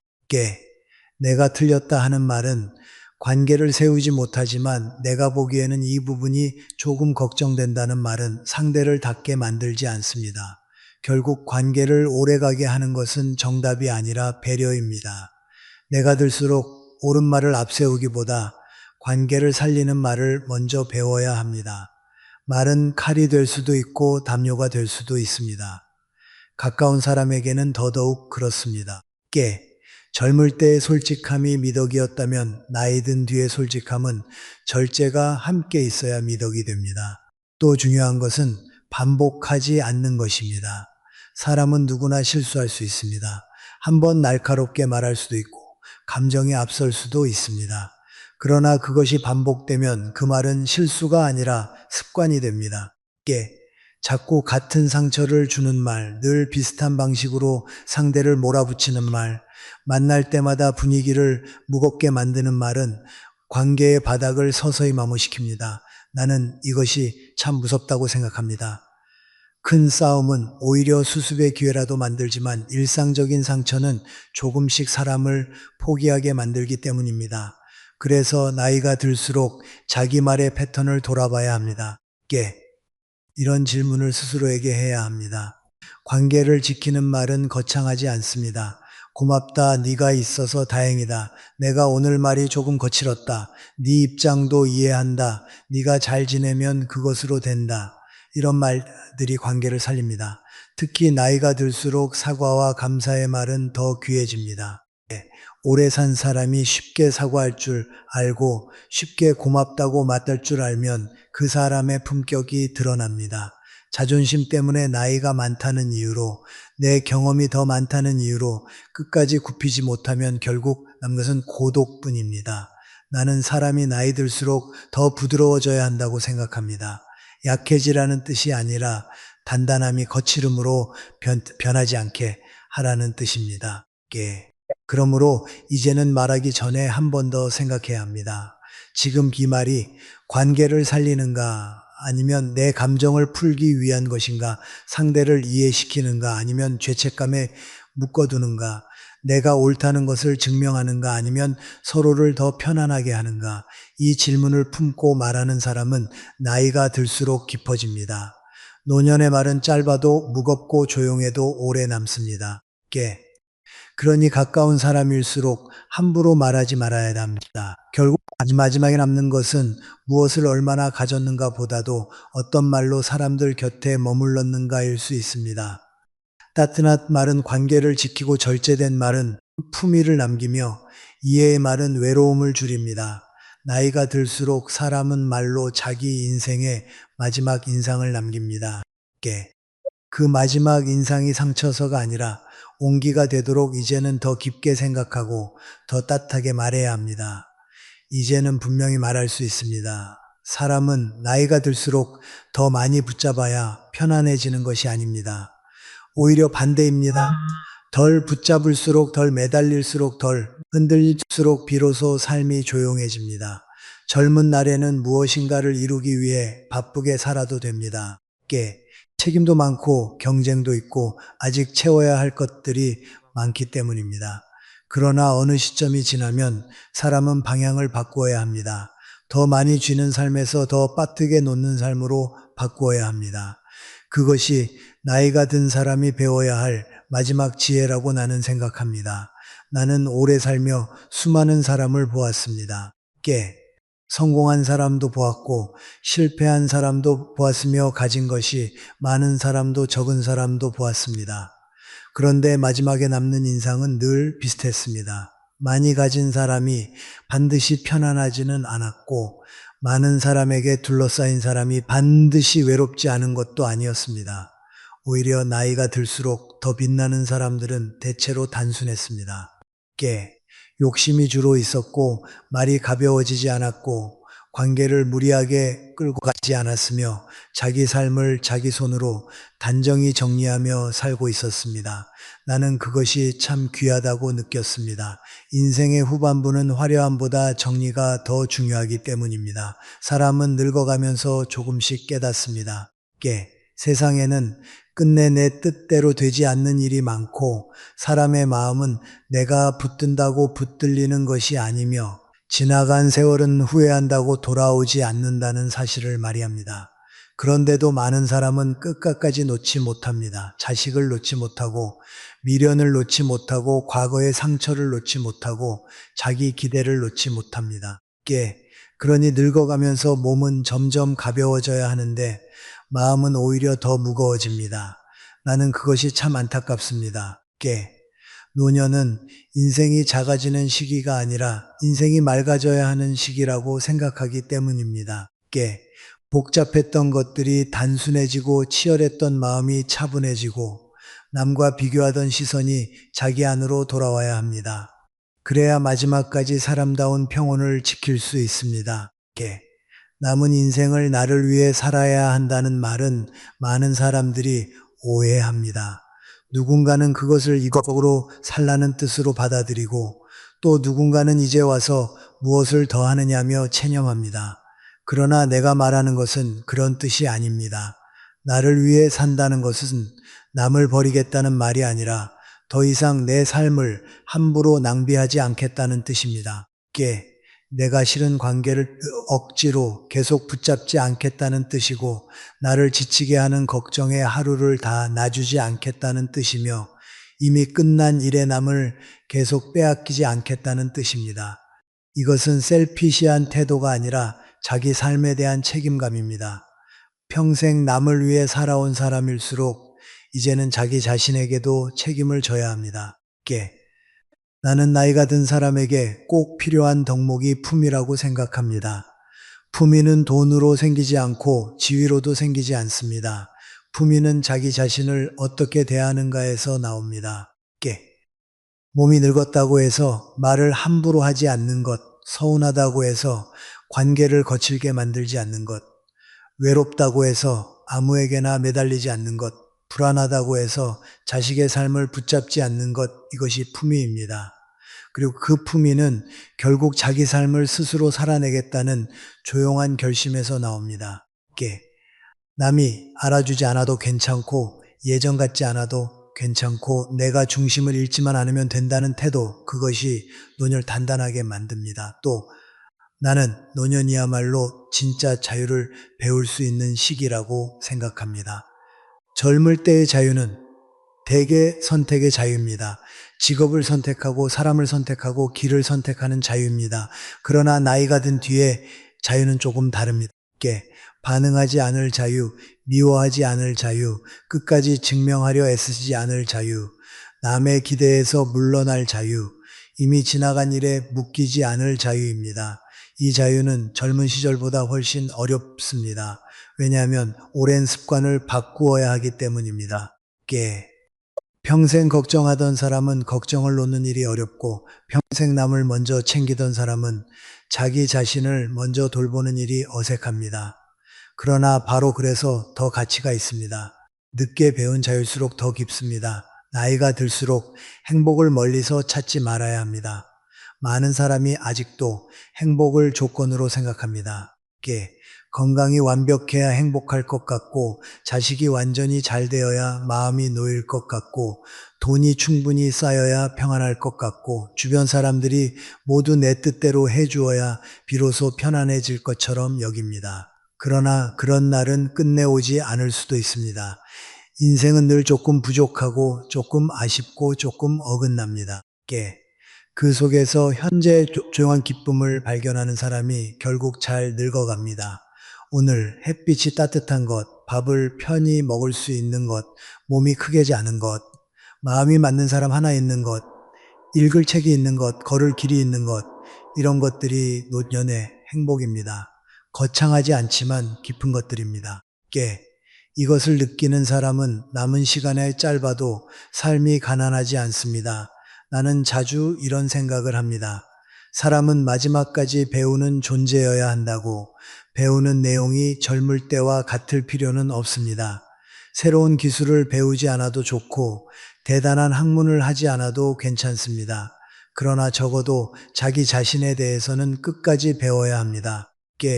나는 무엇에 쉽게 흔들리는 사람인가? 무엇을 놓지 못해 자꾸 괴로운가? 누구 곁에 있을 때 마음이 편안한가? 내가 진짜 소중하게 여겨야 할 것은 무엇인가? 이런 질문을 품고 살아야 합니다. 나이가 늘어도 자기 자신을 들여다보지 않는 사람은 쉽게 굳어버립니다. 반대로 끝까지 배우는 사람은 늙어도 탁해지지 않습니다. 몸은 늙어도 마음이 마르지 않습니다. 나는 그런 사람이 참 아름답다고 생각합니다. 그리고 무엇보다 이제는 자기 인생을 부끄러워하지 말아야 합니다. 완벽하지 않았다더라도 괜찮습니다. 후회되는 일이 있어도 괜찮습니다. 누구나 부족한 선택을 하고 어리석은 시절을 지나며 놓친 기회와 상처받은 기억을 안고 살아갑니다. 그것이 인간입니다. 중요한 것은 지금부터입니다. 남은 시간을 어떤 얼굴로 살아갈 것인가?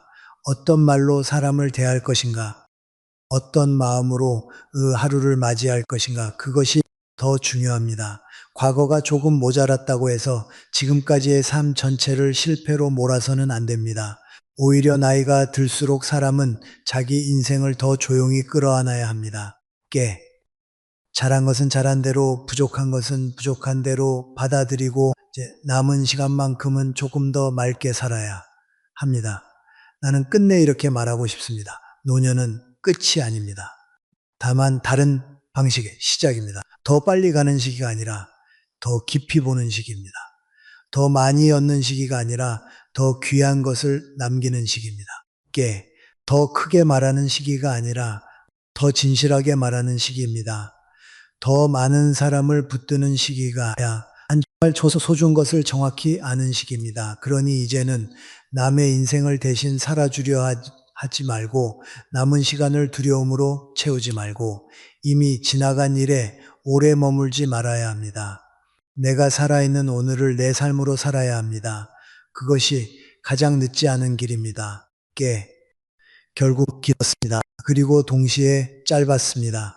그래서 더더욱 남은 시간은 함부로 써서는 안 됩니다. 가볍게 하고 사람을 신중히 두고 말을 따뜻하게 하며 돈보다 평온을 택하고 자식보다 자신의 품위를 먼저 지키며 오늘 하루를 자기 손으로 정직하게 살아내는 것. 나는 이것이 나이 든 사람이 마지막까지 놓지 말아야 할 삶의 태도라고 생각합니다. 이제는 충분합니다. 더 증명하려 하지 않아도 됩니다. 더 붙잡지 않아도 됩니다. 더 애쓰지 않아도 됩니다. 다만 끝까지 나답게 조용히 단정하게 살아가면 됩니다. 그 삶은 결코 초라하지 않을 것입니다. 오히려 가장 깊고 가장 단단하여 가장 아름다운 인생의 마무리가 될 것입니다.